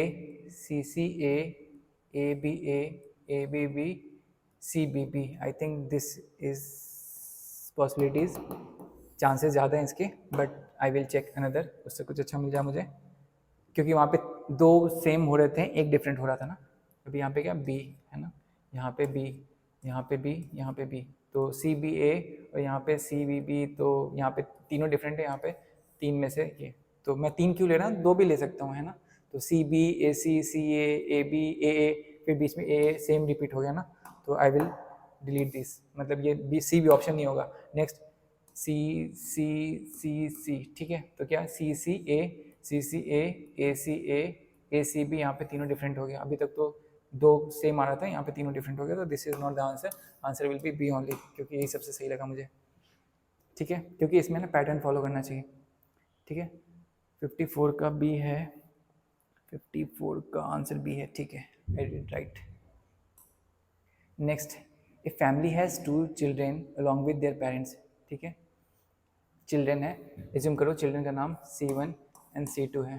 the average weight of the children and there mother is, mother को M एज्यूम करो। ठीक है, C1 प्लस C2 plus M divide by 3 is कितना, 50। तो तीनों की वेट मिला के कितनी हो गई, 150। ठीक है, the average weight of the children and their father is, ठीक है, तो C1 प्लस C2 प्लस फादर, इसी तरह सॉल्व करेंगे तो डिवाइड बाई 3 होगा, उस केस में 52 होगा, तो 52 को 3 से मल्टीप्लाई करेंगे तो हो जाएगा 156। ठीक है, if the weight of father is 60 kg, तो अगर उसने बता दिया फादर की वेट कितनी है 60 kg, तो चिल्ड्रन की वेट मिल जाएगी C1 प्लस C2 की वेट मिल जाएगी 156 माइनस 60, इट इज 96। तो then what is the weight of mother, C1 प्लस C2 मिल गया, तो यहाँ पे पुट कर दो C1 प्लस C2। ठीक है, तो मदर की एज कितनी हो गई 150 माइनस 96, तो it will be 50 minus 54 kg। ठीक है, 54 kg is the answer, D option. ठीक है, नेक्स्ट क्वेश्चन में मूव करते हैं। Suppose you have sufficient amount of rupee currency in 3 denomination 1, 10 and 50, in how many different ways can you pay a bill of 107 rupees? And this is a good question, क्योंकि इस वाले combination में मतलब mostly इतने सारे permutation combination लगाने पड़ते हैं ना, तो जनरली लोग गलत कर देते हैं। तो देखते हैं, कोशिश करते हैं। देखो पहले तो है ना, मेरे पास स्क्रीन बड़ा है, थोड़ा पेज बड़ा है, तो आई कैन ट्राई। आप इस क्वेश्चन को है ना मतलब एग्जामिनेशन में सॉल्व करना तो पीछे की साइड करना। ठीक है, तो आपके पास 50 रुपीज़ है, 50 रुपीज़ के हैं, 10 रुपीज़ के हैं और 1 रुपीज़ के हैं। ठीक है, इनको आपको यूज़ करके कितना बनाना है, how much you have to form, rupees 107। ठीक है, 50 का मैक्सिमम यूज़ करो। ठीक है, 50 के अगर दोनों यूज़ कर लिए, 50 के अगर 2 यूज़ किए तो 100 हो गए। 10 यूज़ नहीं कर सकते क्योंकि आपको 107 ही तक पे करना है ना, तो 7 कर लिया। ठीक है, अभी देखो नेक्स्ट आओ, अगर आपने एक यूज़ किया, ये 0 हो गया है ना, अगर एक यूज़ किया तो यहाँ पे ये 5 यूज़ कर सकते हो आप। ठीक है, ये कितने 7। अगर आपने इसको एक यूज़ किया, इसको 4 यूज़ किया तो इसको 17 है ना। अगर आपने इसको एक यूज़ किया, इसको 3 यूज़ किया, इसको 27 यूज़ करना पड़ेगा। आपने इसको एक यूज़ किया, ठीक है, इसको 2 यूज़ किया, इसको 37 यूज़ करना पड़ेगा, है ना। ठीक है 37। ठीक है, 1 यूज़ किया, ये भी 1 यूज़ किया, तो ये कितना यूज़ करना पड़ेगा आपको, this you have to use is 47। अगर ये 1 यूज़ किया, ये 0 यूज़ किया, तो दिस इज़ 57। ठीक है, आपको 50 जितना यूज़ कर सकते थे 50 का आपने यूज़ कर लिया। ठीक है, अब आपको 10 और 1 का पेयर बनाना पड़ेगा। ठीक है, तो अभी यहाँ तक कितने हो गए, 1 2 3 4 5 6 7। ठीक है, 7 पेयर यहाँ तक हो गए। 7 हमने 50, अब विदाउट 50 फॉर्म करना है। ठीक है, ऑलरेडी हमने काउंट कर लिया, तो 7 हमने हो गया, 7 विथ ₹50। अब सिर्फ 10 और 1 का बन सकता है ना, तो इरेज करते हैं इसे। ठीक है, इसकी ज़रूरत नहीं है मुझे। ठीक है, ऑलरेडी हमने 50 के लिए कंसिडर कर लिया है। ठीक है, अभी देखो यहाँ पे इसको अगर 0 यूज़ किया है ना, ये कितने 107 ने, इसको 1 यूज़ किया तो 97, इसको 2 यूज़ किया, इस तरह से कितने यूज़ कर सकते हैं, 10 यूज़ कर सकते हैं मैक्सिमम, है ना। तो कितने हो गए ये 7, तो वहाँ से 7 आए, यहाँ से 10 आए, तो टोटल कितने होंगे 17। पूरे काउंट करने की ज़रूरत भी नहीं पड़ी, मतलब थोड़ा एक रफ आइडिया मिल गया, तो डेट कैन बी डन। तो 56 का बी है, बट 56 का सी दिया मैंने, क्या मिस कर दिया, अच्छा 0 से स्टार्ट किया ना मैंने, 0 1 2 3 4, यहाँ पे टोटल 11 हो गए ना, तो 11 + 7 इज, यहाँ पे टोटल काउंट कितने हुए 11 हुए ना, ये 1 से लेकर 10 तक तो 10 हुए, और 0 भी तो है यहाँ पे, तो that is 11 + 7 is 18 is the answer. ठीक है, 18 इज द आंसर। ठीक है, नेक्स्ट क्वेश्चन पे मूव करते हैं।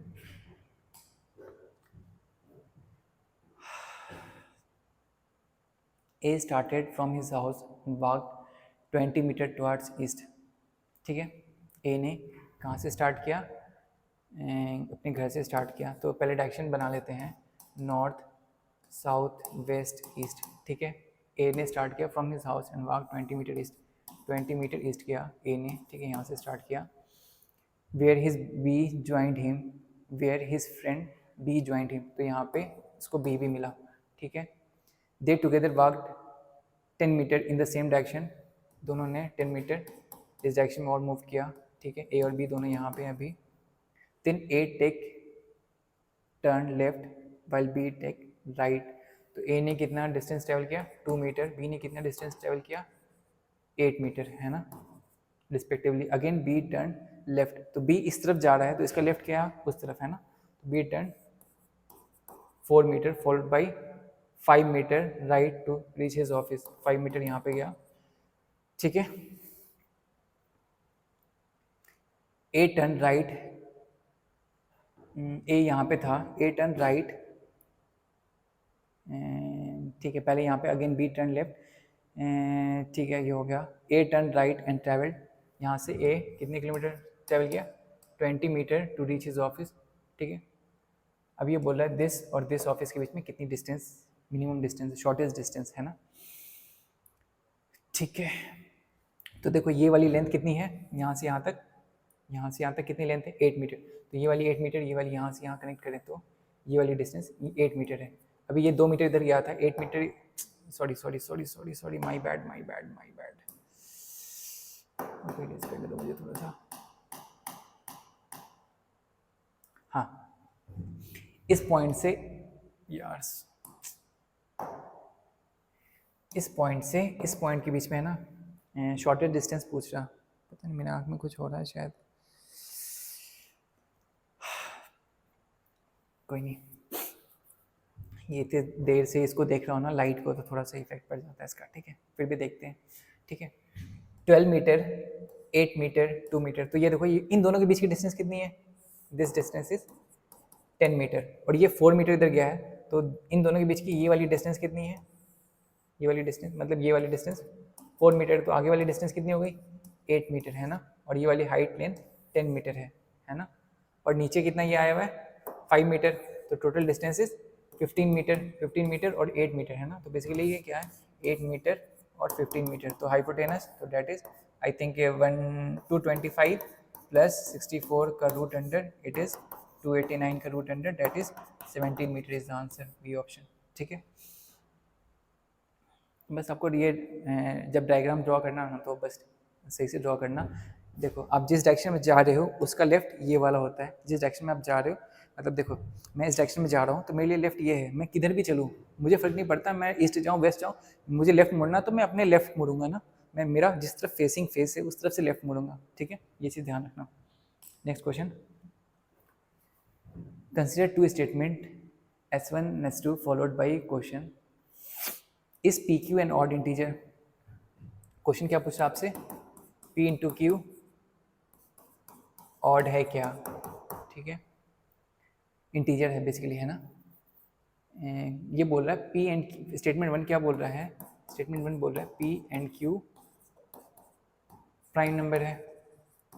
ठीक है, तो अगर P 2 है Q 3 है तो इनका प्रोडक्ट क्या हो जाएगा 6, तो this is not an odd, या तो अगर ये 3 है या तो ये 5 है तो इनका हो जाएगा ऑड।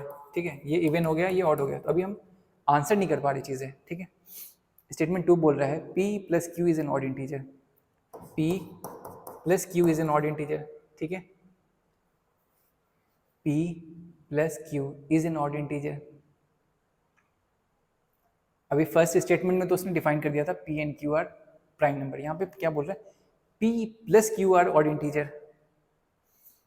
अगर P और Q ये दोनों प्राइम नंबर हैं, उसके बाद इन दोनों का समेशन ऑड इंटीजर है, तो एक इवन होना पक्का है, लेकिन इसने P और Q डिफाइन नहीं किया है अभी, मतलब स्टेटमेंट 1 में तो डिफाइन किया P और Q किया, बट लेकिन स्टेटमेंट 2 में ये बोल रहा है P plus Q is an odd integer.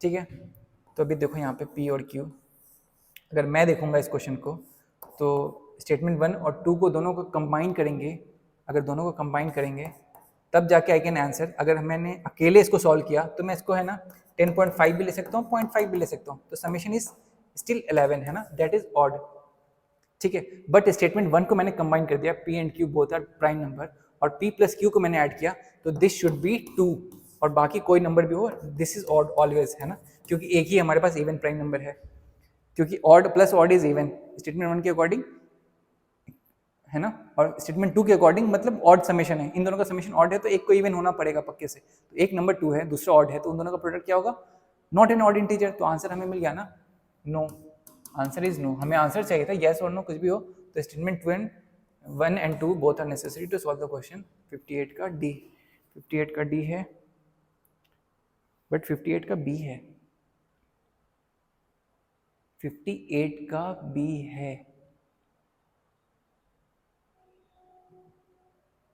हाँ देखो उसने क्या किया है, फर्स्ट स्टेटमेंट का P एंड Q है ना, प्राइम नंबर वाला चीज़ ले लिया है, और उस वाले से है ना, देखो हमें P और Q है ना डिफाइन नहीं किया ना, क्वेश्चन में कहीं भी P एंड Q डिफाइन नहीं किया है, समझ रहे हो मैं क्या बोल रहा हूँ, तो मैं है ना 10.5 और 0.5 भी तो ऐड करके मैं 11 क्रिएट कर पा रहा हूँ ना, अगर मैं फर्स्ट स्टेटमेंट का यूज़ नहीं करूँ, अगर if I do not use the statement 1, then I can get also this statement 2 को मैं इंडिपेंडेंटली पढ़ूँ P और Q के बारे में, क्योंकि P और Q के बारे में कहीं पे कुछ नहीं बोला ना स्टेटमेंट 1 के अलावा, स्टेटमेंट 1 के अलावा P और Q के बारे में कुछ बोला है क्या उसने,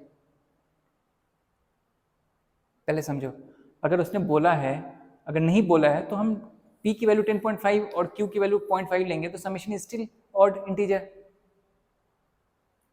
ठीक है। अगर ऐसे नहीं समझ में आ रहा है तो 10.2 प्लस 0.8 लेंगे, अभी भी 11, ठीक है।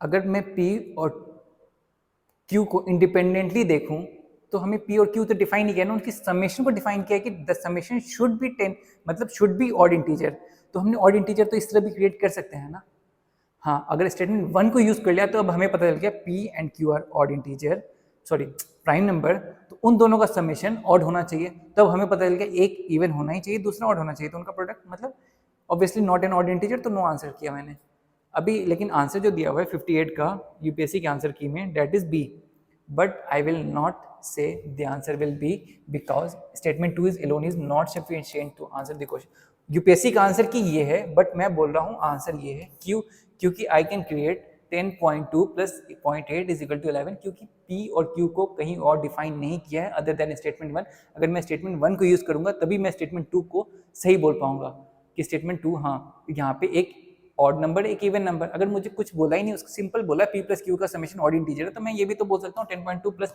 0.8 is also an odd integer, तो इन दोनों का प्रोडक्ट क्या ऑड है, हाँ बताइए आप, क्या मैं बोल सकता हूँ हमारे पास ये भी है और ये भी है, समझ रहे हो मैं क्या बोल रहा हूँ, ठीक है। तो नेक्स्ट क्वेश्चन पे चलते हैं, ये मतलब अगर मैं अपने हिसाब से बोलूँ तो मेरे हिसाब से आंसर डी होना चाहिए, क्योंकि P और Q को डिफाइन नहीं किया, इसने बस बताया कि इन दोनों की समेशन ऑड इंटीजर है, तो मैं अगर लेता तो डेसिमल नंबर लेता, तो ऑड इवन तो मतलब सिंपल इंटीजर्स के लिए डिफाइन है ना, ठीक है।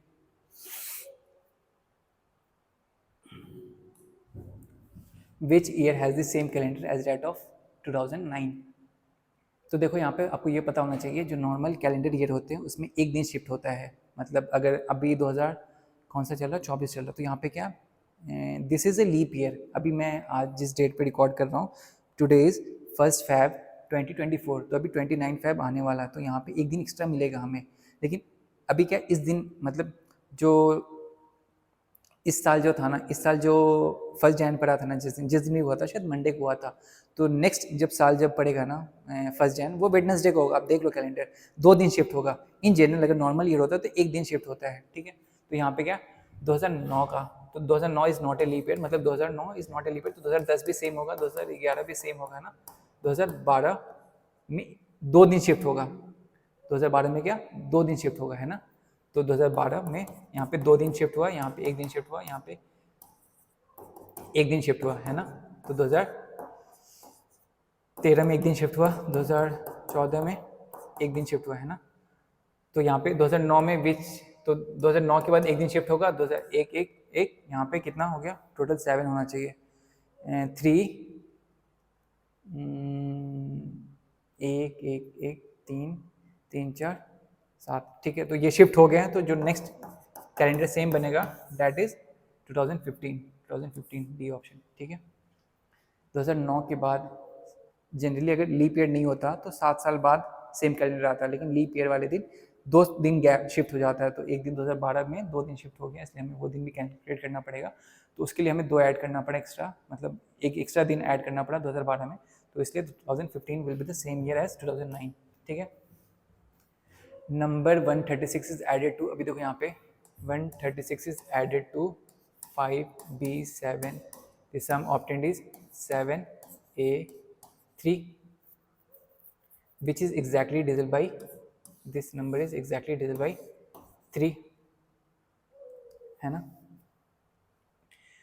तो ठीक है, पहले तो यहाँ पे सॉल्व करो, 6 + 7 इज 13, ठीक है, 6 + 7 इज 13, तो यहाँ पे 3 लिखा, 1 कैरी किया यहाँ पे, ठीक है। तो बेसिकली क्या, 1 + 3 + b is equal to a, ठीक है।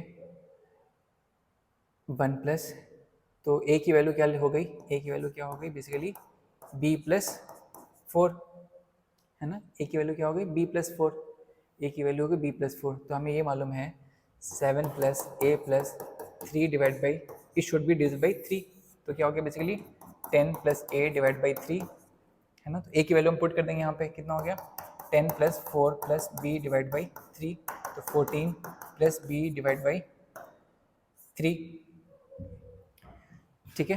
मतलब वहाँ पे शायद दिख नहीं रहा होगा, तो मैं लिखता हूँ 14 + b डिवाइड बाई 3, है ना।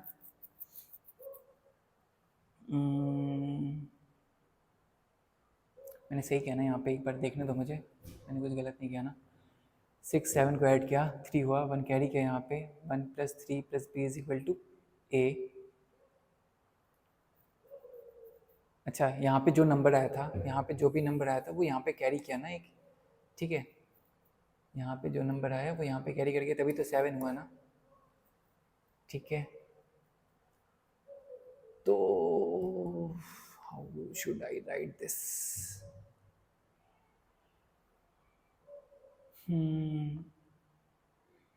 हाँ ठीक है ना, 1 + 3 + b, b की वैल्यू जो भी हो गई, है ना।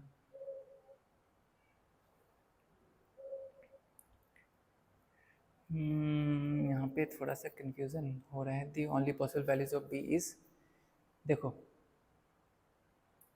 हमें ना इसका समीशन 10 + a डिवाइड बाई 3, ये क्या बोला, the only possible value of b is, ठीक है। हमें बेसिकली 10 से डिवाइड करने वाला चाहिए, तो 10 + a डिवाइड बाई 3 डिविजल होना चाहिए। अभी देखो यहाँ पे अगर हम b की वैल्यू 2 पुट करते हैं, b की वैल्यू 2 पुट करते हैं, तो यहाँ पे क्या हो जाएगा, यहाँ पे b की वैल्यू अगर 2 पुट कर दिया हमने, तो समीशन इज 6, है ना। b की वैल्यू 2 पुट किया तो समीशन इज 3 + 1 इज 6, बट 6 और 5 + 1 इज 7 आ रहा है ना, तो 2 आई कैन नॉट यूज। अगर मैंने 5 यूज़ किया, 5 + 3 + 1 इज़ 9, अगेन यहाँ पे 5 + 1 7 नहीं आना चाहिए, एक यहाँ पे कैरी करना चाहिए, तो I can not use this, है ना, ठीक है। अगर मैंने 7 यूज़ किया तो 7 + 3 + 1, 7 + 3 10, 10 + 1 11, 11 का मैंने 1 यूज़ किया, तो 1 का 1 यहाँ पे कैरी हुआ, तो 7 तो आ गया, लेकिन बट क्या यहाँ पे अगर 1 7 1 3 इज डिवाइड बाई 3, नहीं, तो मुझे 8 यूज़ करना पड़ेगा यहाँ पे। 8 यूज़ किया तो 8 + 3 + 1 इज 12, 12 का 2 यहाँ पे यूज़ करना पड़ेगा, 1 यहाँ पे कैरी करेगा, तो 7 + 2 + 3 divide by 3 it is divisible by, तो आंसर इज डी, ठीक है। नेक्स्ट क्वेश्चन में मूव करते हैं। If every alternate letter of English alphabet from B onwards including B is written in lower case, ठीक है, B को क्या अल्टरनेट है ना, इंग्लिश अल्फ़ाबेट को B के ऑनवर्ड है ना, कैसे लिखा गया, including B is written in lower case, तो B को लोअर केस में लिखा गया है ना, B, तो C अल्टरनेट कैपिटल और स्मॉल है ना, C B D E F G H I J, है ना, K L, K capital A, K L M N O P Q R S T U V W X Y Z। ठीक है, ठीक लिखा हमने। अभी क्या बोला, जुलाई फॉर्म करना है ना, the first month of second half of the year. तो बेसिकली जुलाई के लिए बोल रहा था। जुलाई में हमें जे चूज़ करना है, जे। तो जे यू एल का एल वाई, जे यू एल वाई कहाँ पे दिख रहा है? जे यू एल, जे यू एल, जे यू एल वाई। तो आंसर इज डी। 68 का डी है क्या? 68 का डी, ठीक है। नेक्स्ट क्वेश्चन में मूव करते हैं। Sunita cuts a sheet of paper into 3 pieces. Length of first piece is equal to average of 3 single digit odd prime number। ठीक है, single digit odd prime number कौन कौन से हैं? 3, 5 और 7 है ना, बस यही प्राइम नंबर ऑड वाले। ठीक है, देखो सुनीता ने कितने में कट किया?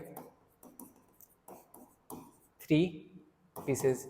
ठीक है, the length of first piece, मतलब एज्यूम करो फर्स्ट पीस को x एज्यूम करो, इसको y एज्यूम करो, इसको z एज्यूम करो। ठीक है, तो x की वैल्यू कितनी है?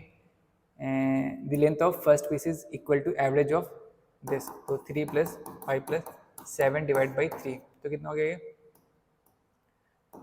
15/3 इज 3, है ना? 3 सॉरी 5 यूनिट, 5 यूनिट। ठीक है, length of second piece equal to length of second piece is equal to that of first plus that of first plus that of first plus 1/3 of length of third. तो third की length कितनी है? z/3, 1/3 of this. ठीक है, the third piece is as long as the other 2 pieces. ठीक है, तो z is equal to 5 plus y। ठीक है, the length of original sheet of pieces, basically x plus y plus z पूछा ना, x plus y plus z पूछा। तो x की वैल्यू ऑलरेडी हमें मिल चुकी है 5, y प्लस जेड की वैल्यू बतानी है ना। तो अभी हम यहाँ पे क्या कर सकते हैं? व्हाट आई कैन डू, यहाँ पे ना इस y की वैल्यू यहाँ पे पुट कर देते हैं। y की वैल्यू कितनी होगी? z माइनस 5 को इस तरह भेज दिया, तो y की वैल्यू पुट कर दो यहाँ पे। z minus 5 is equal to 5 plus z/3। इस z/3 को इस तरफ लेकर आओ, इस 5 को इस तरफ भेजो, तो क्या हो गया ये? z minus z/3 is equal to 10। तो 2z/3 इज इक्वल टू 10, तो ये 5 हो गया। तो z की वैल्यू हो गई कितनी? z की वैल्यू हो गई यहाँ पे कितनी? 3 प्लस 5 इज 15। ठीक है, तो y की वैल्यू कितनी हो गई? y की वैल्यू हो गई 15 माइनस 5 इज 10। तो x की वैल्यू 5 है, y की वैल्यू 10 है, z की वैल्यू 15 है, तो समेशन इज 30 यूनिट। तो आंसर इज 30 यूनिट। ठीक है, 69 का आंसर डी। ठीक है, I did correct. In the sequence 1 5 7 3 5 7 4 3 5 7, how many such 5s are there in which are not immediately preceded by 3? तो पहले तो 5 कितने हैं वो पहले देखो, 1 2 3। ठीक है, इतने ही 5 है। ठीक है, which are not immediately preceded by 3, तो कौन कौन प्रिसीडेड बाई 3 नहीं है? ये वाले नहीं है, है ना? ये वाला है तो ये कट करो, ये वाला है ये भी कट करो। ठीक है, but are followed immediately by 7, तो ये फॉलो भी हो रहा है 7 से, ये हो रहा था बट 3 से प्रिसीड कर रहा था। देयर इज ओनली 1, है ना? 70 का ये, 70 का ये। ठीक है, नेक्स्ट क्वेश्चन पे मूव करते हैं।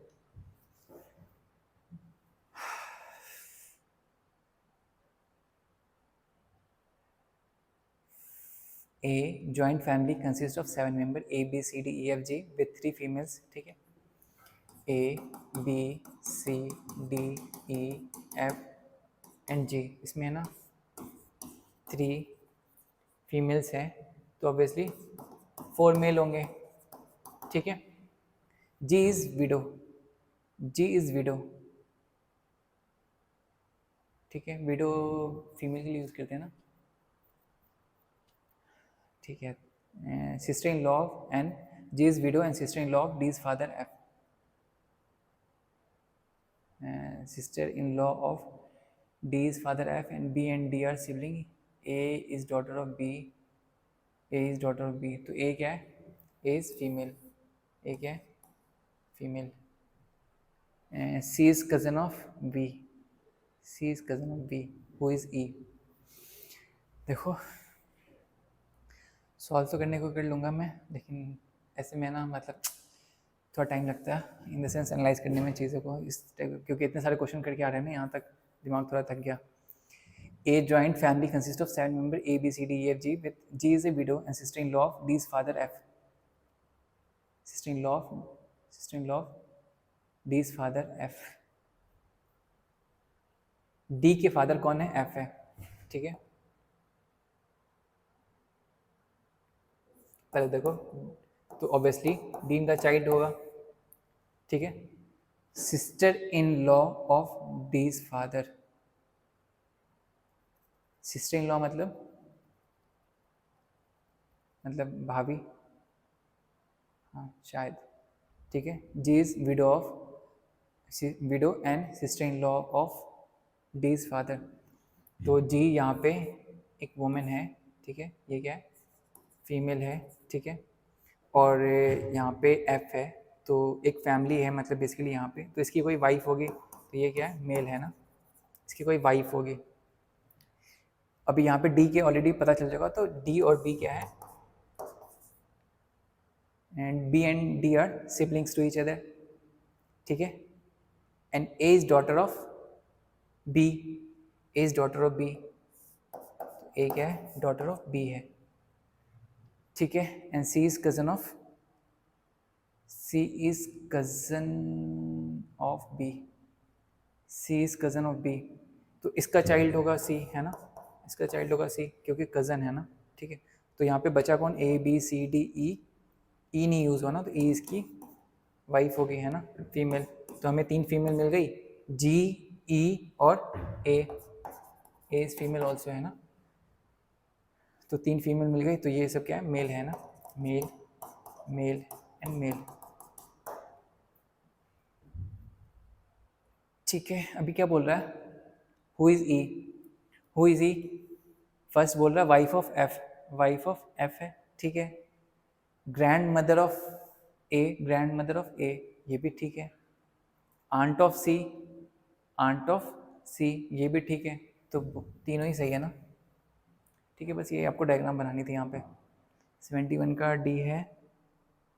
71 का डी, ठीक है, we did right. Next question. Each face.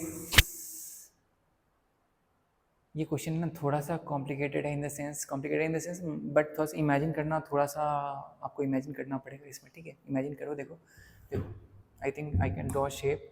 If I can draw shape that will be great. हाँ ठीक है, I can draw. Nice, this is great. Delete करो पहले, तो बहुत ज़्यादा बड़ा बन गया ना. ठीक है, this is this, next is this. ठीक है, क्यूब बोला था तो मैंने ज़्यादा ये कर दिया. अब ठीक है.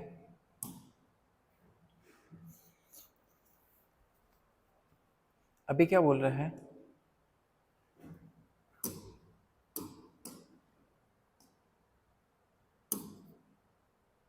अच्छा देखो, मैंने है ना अभी देखो यहाँ पे बहुत सही चीज़ मिल गया मुझे एक्सप्लेन करने के लिए. This is awesome. देखो एज्यूम करो ये ब्लैक है, तो ब्लैक ही से फिल करते हैं ना, दैट इज एक ब्लैक फेस है, तो बाकी सारे वाइट होंगे. अब ये ब्लैक फेस किसी फेस पे भी जाए, वो एक ही तरीके का पेंट हुआ है ना, या तो ब्लैक, बाकी सारे 5 वाइट है ना. ठीक है, अभी देखो एक ब्लैक है. ठीक है, अभी क्या यहाँ पे क्या मैंने ना इसको भी फिल किया ब्लैक से, 2 ब्लैक फिल हो गए. ठीक है, 2 ब्लैक फिल हो गए, तो बाकी 4 वो हो गए कितने? वाइट. ठीक है, अभी ये ज़रूरी नहीं है कि जो मैंने फिल किया है ये वाला ब्लैक, ये वाला जो फिल किया मैंने, है ना, ये वाइट हो. मतलब ये वाइट हो सकता है ना, मैंने ब्लैक अपोजिट साइड वाला फिल किया हो, है ना, मैंने अपोजिट साइड वाला फिल किया हो, ये वाला ब्लैक फिल किया हो, है ना, ये वाला फिल किया हो. ठीक है, बाकी सारे वाइट होंगे, बाकी सारे वाइट होंगे. ठीक है, बाकी सारे वाइट होंगे. अभी 2 फिल किया मैंने. ठीक है, अभी मैंने 3 फिल किया ब्लैक. मैंने 3 फिल किया ब्लैक. ठीक है, तो ये वाले तरीके हो गया. ठीक है, ये हो गए तीसरा तरीका, है ना. मतलब जब 2 था तो उसमें 2 तरीके थे, तीसरे वाले में या तो ये है, ठीक है, या तो फिर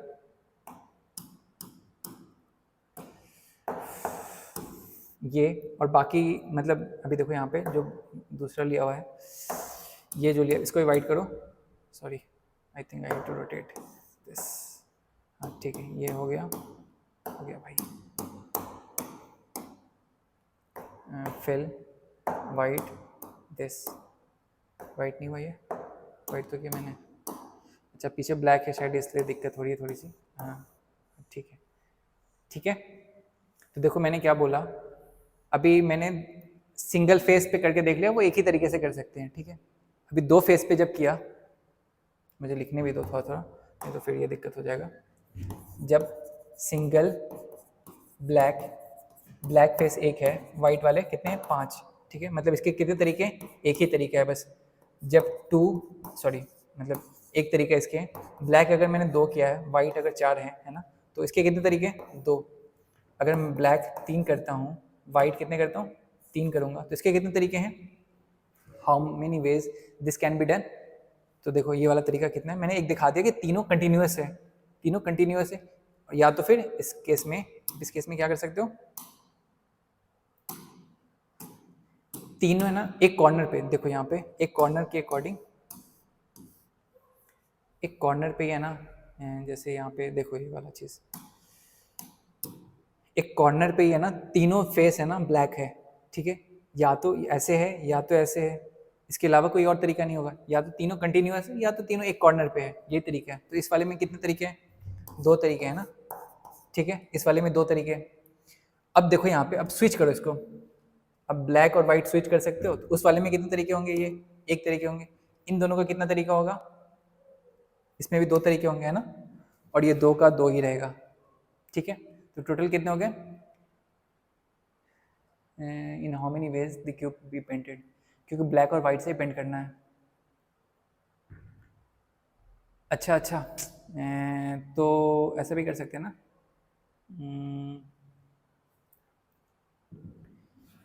4 फेस कर दिया, ये 2 फेस किया, ठीक है।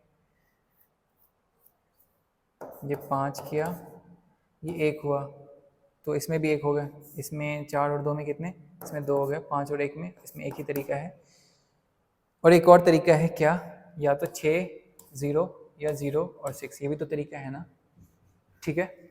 या तो पूरी वाइट कर दो, या क्योंकि और बोल रहा है ना, ठीक है, दोनों ज़रूरी नहीं कि दोनों यूज़ करो, है ना। तो कितना हो गया ये, 2 + 2 + 2 6 + 2 8 + 2 10, तो 72 का आंसर बी होना चाहिए। 72 का आंसर बी है, yes I got it right, it is B, ठीक है। हमने अरेंजमेंट करके देख लिया, और मैंने कोशिश किया है कि जितना अच्छे तरीके से एक्सप्लेन कर सकूँ मैंने एक्सप्लेन किया है with the help of geometry that I have used, ठीक है। नेक्स्ट क्वेश्चन में मूव करते हैं। How many triplets satisfy the equation x + y + z = 6। अभी देखो x प्लस और x y z natural number होना चाहिए, तो नेचुरल नंबर आपको पता होना चाहिए कहाँ से स्टार्ट होता है, 1 2 3 से स्टार्ट होता है ना, मतलब 1 से स्टार्ट होता है बेसिकली, है ना। तो x + y + z जो सबसे मिनिमम नंबर और है ना ट्रिपलेट्स है, तो बेसिकली आप क्या, मतलब इसने कोई डिफाइन नहीं किया कौन से नंबर कितनी बार यूज़ करना है, मतलब ये लिमिट नहीं दी आपको। तो पहले तो ये चेक करो, 1 + 2 + 3 को आप 6 कितनी तरीके से फॉर्म कर सकते हो, है ना। तीन नंबर है, 3 तरीके है ना, तो 3 2 1, इनको आपस में अरेंजमेंट के थ्रू आप 6 तरीके से अरेंज कर सकते हो, ठीक है। अब इसके अलावा कौन कौन से नंबर है, 1 + 1 + 4, इसको भी आप 6 फॉर्म कर सकते हो। अब इनको कितने तरीके से अरेंज कर सकते हो, 3 फैक्टोरियल डिवाइड बाई 2 फैक्टोरियल, तो ये तरीका हो गया 2 नहीं 3, ठीक है। इसके अलावा भी और कितने तरीके से फॉर्म कर सकते हो, 2 + 2 + 2 एक तरीका है बस, और इसमें कोई अरेंजमेंट नहीं है, 3 factorial by 3 factorial, the answer is 1, है ना। तो कितने हो गए टोटल, 6 + 3 + 1, तो आंसर इज 10, ठीक है। नेक्स्ट क्वेश्चन में मूव करते हैं। इफ एस मीन्स, देखो यहाँ पे basically dollar means division, hashtag means minus, तो दिस @ मीन्स मल्टीप्लाई बाई, तो $1 मीन्स डिवीजन बाई 5, है ना, यही है ना बेसिकली। हैशटैग को माइनस से रिप्लेस करना है, @ को मल्टीप्लाई से, डॉलर को डिवीजन से, ठीक है। तो वैल्यू क्या पूछ रहा है, सिंपल है ना। तो सबसे पहले क्या होता है, बोर्ड मास हमें पता होना चाहिए, बोर्ड मास इज व्हाट, है ना। तो बोर्ड मास डिवीजन सबसे पहले, तो ये बेसिकली 10 - 5 × 1/5, तो ये कैंसिल हुआ, तो बेसिकली 10 - 1 इज 9, तो 9 is the answer, D option 74 का डी, 74 का डी। ठीक है, आई डिड राइट। नेक्स्ट है 8 digit number leaves remainder 0 when divided by 3, how many values of B's are possible, है ना। तो पहले तो देखो यहाँ पे 4 प्लस 2 प्लस 5 प्लस 2 प्लस 7 प्लस 4 प्लस 6 प्लस बी, ये जो समेशन है, ये जो समेशन है ये डिवीजन बाई 3 होना चाहिए। तो कितना हो गया, 6 plus 5 11, 11 plus 2 13, 13 plus 7 13 plus 7 20, 20 plus 10 30, 30 plus B divided by 3। तो बी की कितनी पॉसिबल वैल्यूज़ है, तो बी की वैल्यू अगर जीरो होती है, बी की वैल्यू अगर जीरो होती है ना, इंटीजर है तो बेसिकली बी की वैल्यू जीरो हो सकती है ना, तो बी की वैल्यू जीरो होती है तब भी ये 3 से डिविजिबल होगा। ठीक है, मतलब 30/3 ये भी पॉसिबल है, 33/3 ये भी पॉसिबल है, 36/3 ये भी पॉसिबल है, 39/3 ये भी पॉसिबल है। तो बी की वैल्यू क्या हो सकती है, या तो 0 हो सकती है, या तो 3 हो सकती है, या तो 6 हो सकती है, या तो 9 हो सकती है। तो 4 पॉसिबल वैल्यूज है, तो आंसर इज सी। ठीक है, नेक्स्ट क्वेश्चन मूव करते हैं। हाँ, 6 students A, B, C, D, E, F appeared in several tests. Either C or F scored the highest. Whenever C scores the highest, E scores the least. ठीक है, देखो 6 students हैं, ठीक है, 1 2 3 4 5 6, है ना। तो एक और बना लेते हैं क्योंकि 2 पॉसिबिलिटीज़ यहाँ पे बता रहे हैं, तो उसके हिसाब से चलते हैं अभी फ़िलहाल तो। ठीक है, ये बोल रहा है सी, ये एफ, ये दोनों टॉप करेंगे। ठीक है, अगर सी ने हाईएस्ट स्कोर किया तो ई लीस्ट है। ठीक है, अगर एफ स्कोर हाईएस्ट करता है तो बी लीस्ट है। ठीक है, in all these test they got different marks, D score higher than A. ठीक है, in all this test they got different marks, D score higher than A but they are close competitor, A score higher than B, A score higher than B. ठीक है, and C score higher than A, and C score, देखो यहाँ पे बोला है D score higher than A but they are close competitor, मतलब इनके marks है ना बहुत नज़दीक हैं। ठीक है, बहुत ही क्लोज है। A score higher than B and C score higher than A. ठीक है, ये बोल रहा है if F stands second in the ranking, if मतलब ये बोल रहा है ये वाली फॉलो हो रही है क्योंकि एफ टॉप नहीं किया, F second in the ranking.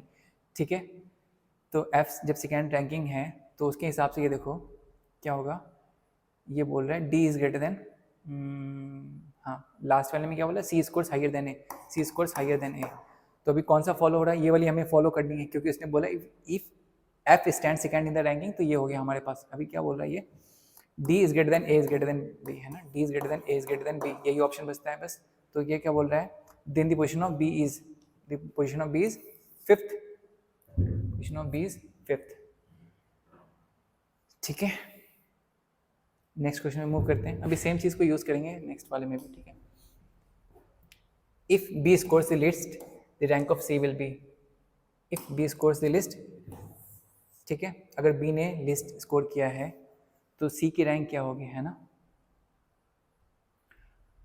तो क्या बोल रहा है ये, if B scores the list the rank of C will be, sorry मुझे पीछे आना था ना। हाँ देखो, तो अभी देखो यहाँ पे ये बोल रहा है डी इज ग्रेटर देन ए और सी इज ग्रेटर देन ए। ठीक है, तो ऑब्वियसली बी सबसे लास्ट में है। ठीक है, इसके बाद ए आना चाहिए, ए आएगा। ठीक है, और क्या बच रहा है हमारे पास,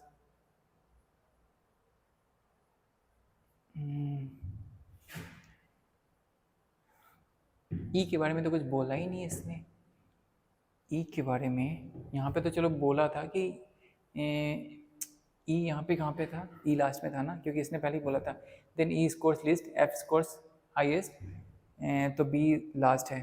तो अभी क्या बोला सेकेंड वाले में कि बी लास्ट है ना, if B scores the list, तो ये वाला हमें सीक्वेंस फॉलो करना है ना।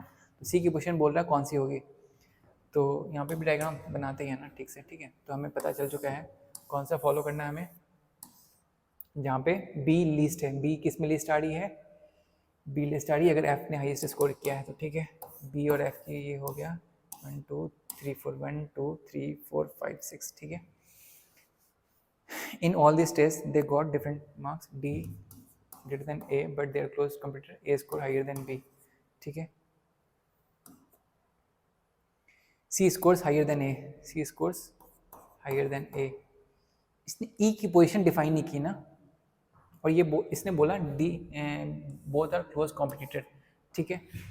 तो देखो यहाँ पे अगर ई की पोजीशन डिफाइन नहीं की, तो अगर मैं इसको सिंपल ऐसे फॉलो करूँ, दिस दिस एंड दिस, तो ई यहाँ पे आ गया, ठीक है। या तो फिर क्योंकि है ना, इसने ये बोलने का मतलब ही यही था, but they are close competitor, मतलब इन दोनों के मार्क्स काफ़ी नज़दीक हैं, उसके बीच में सी नहीं आ सकता बेसिकली, है ना। तो सी को बाद में आना पड़ेगा, या तो ये हो सकता है या तो ये हो सकता है ना।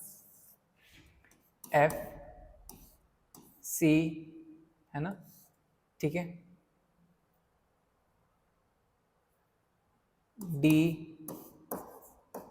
ए ई और बी, ये हो सकता है, ये ई यही कहीं पे बीच में भटक रहा होगा, लेकिन सी की पोजीशन तो फिक्स है, या तो यहाँ होगा या तो यहाँ होगा, है ना। तो सेकेंड पे हो सकता है या तो थर्ड पे हो सकता है, आई थिंक, है ना, सेकेंड और थर्ड। तो 77 का डी होना चाहिए, आई थिंक 77 का डी है, ठीक है, I did right. Next question, 6 students appeared, मतलब A B C D F appeared in several test. अच्छा 3 क्वेश्चन है था, ठीक है ठीक है ठीक है। If E is rank third, अच्छा ई की पोजीशन इसने डिफाइन कर दी, if E rank third, E rank third, ठीक है, एफ बी सी, तो ई रैंक थर्ड, तो यहाँ पे ई तो नीचे आ नहीं सकता, तो हमारे पास यही फॉलो करना पड़ेगा हमें ना, जो किया था अभी,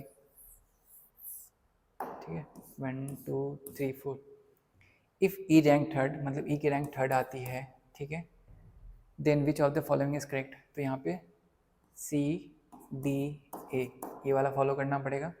तो ई गेट्स मोर मार्क्स देन सी, गलत है ये, सी गेट्स मोर मार्क्स देन ए, ये ट्रू है। ए रैंक 4, ए रैंक 4 नहीं, फिफ्थ है। डी रैंक फिफ्थ नहीं, ये फोर्थ है, तो आंसर इज दिस ओनली, 7 का बी, 7 का बी, 70, ये कौन सा 78 का बी, 78 का बी, ठीक है, आई डिड राइट, ठीक है, इसका आंसर बी है। नेक्स्ट क्वेश्चन,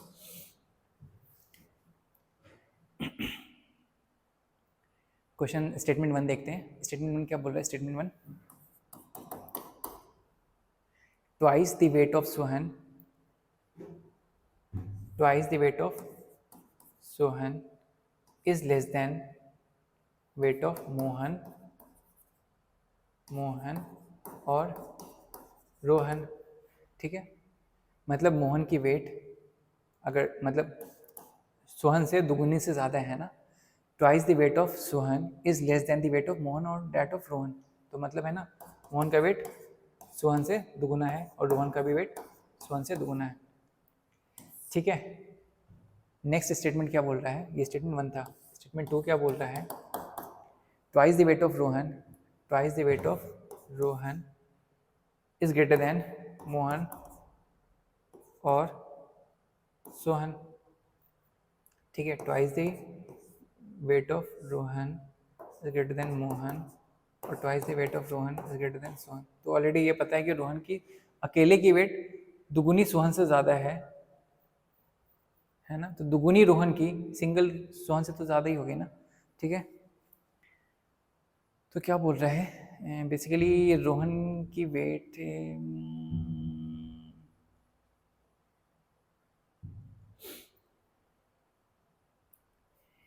एक मिनट रुको यहाँ पे, एक minute, weight of Mohan is greatest, weight of Sohan is greatest, weight of Rohan is greatest, whose weight is greatest cannot be determined. I think it can be determined, but थोड़ा सोचना पड़ेगा, सोचने तो मुझे थोड़ा सा। सोहन, तो मैं एक नंबर लेता हूँ, रैंडमली नंबर लेता हूँ कुछ भी, ठीक है, मैं देख लूँगा, परमुटेशन कॉम्बिनेशन लगा लूँगा। सोहन की वेट एज्यूम करो 3 kg है, मोहन 7 kg है, ठीक है। अभी देखो सोहन 3 kg हो गया, तो एज्यूम करो रोहन 8 kg है, ठीक है, या 6.5 kg, दोनों पॉसिबिलिटीज है ना, 6.5 इससे ज़्यादा भी हो सकता है, इससे कम भी हो सकता है, अभी नहीं पता हमें, ठीक है। अभी रोहन की हमने 8 लिया, एज्यूम करो रोहन की 8 है, तो twice of 8 16 is greater then, ठीक है, मतलब इसका दुगुना कितना 3 है ना, तो इसका दुगुना मतलब कितना 3। तो अगर मैं इस नंबर को ज़्यादा भी लेता 50 लेता तो उससे कम लेता तो इस हिसाब से भी देखो यहाँ पे 6 kg is less then 50 obviously, है ना। अगर मैं 6 kg इज लेस देन 20 करता तब भी ये स्टेटमेंट सही हो रहा है ना, ठीक है। और मैं इस मतलब रोहन के रिस्पेक्ट में ले रहा हूँ, रोहन की वेट अगर मैं 20 kg लेता, 50 kg मोहन की वेट लेता, तब भी ये सही है। 3 kg लेता, मतलब एज्यूम करो कि बस नंबर ले रहा हूँ, वेट मत एज्यूम करो कि किसी पर्सन का 3 kg कैसे हो सकता है ना, ठीक। अभी नेक्स्ट क्या बोल रहा है, रोहन का weight twice greater than Mohan बोल रहा, तो this is greater than twice, इसका जो दोगुना है वो मोहन से ज़्यादा है, तो मुझे ये वैल्यू कितनी 25 से ज़्यादा लेनी पड़ेगी। तो एज्यूम करो ये नंबर मैंने लिया 30, ठीक है, ये एज्यूम किया मैंने 30, तो 30 इज ग्रेटर देन, मतलब 30 into 2 is greater than 50 obviously, तो 60 इज ग्रेटर देन 50। बट ये केस ये भी तो हो सकता था ना, बट ये केस ये भी हो सकता था कि मैं रोहन की वेट 60 kg पहले ही ले लूँ, तो twice of 60 is obviously greater than 50, ये भी पॉसिबल है ना। Twice of 60 is greater than, तो which weight is possible, तो whose weight is greatest cannot be determined। I think 79 का D होना चाहिए, 79 का D है, yes I did right, क्योंकि दोनों पॉसिबिलिटीज बन रही है, ठीक है। Next question, twice the same question है क्या, विच of the following is true, Sohan ना, ठीक है। हमें ये पता चल गया कि सोहन की वेट तो लिस्ट है, क्यों, क्योंकि उसकी दुगुनी वेट भी दोनों से कम है, तो अब इसलिए सोहन की वेट लिस्ट है। 80 का बी, ठीक है, इसमें तो कुछ सोचना ही था। Next, thank you for watching the video. अगर आपको चीज़ें अच्छी लगी तो please like comment and subscribe करके जाएँ। मिलते हैं आपसे अगली वीडियो में, तब तक के लिए अपना ख्याल रखें, bye, take care, all the best, ठीक है।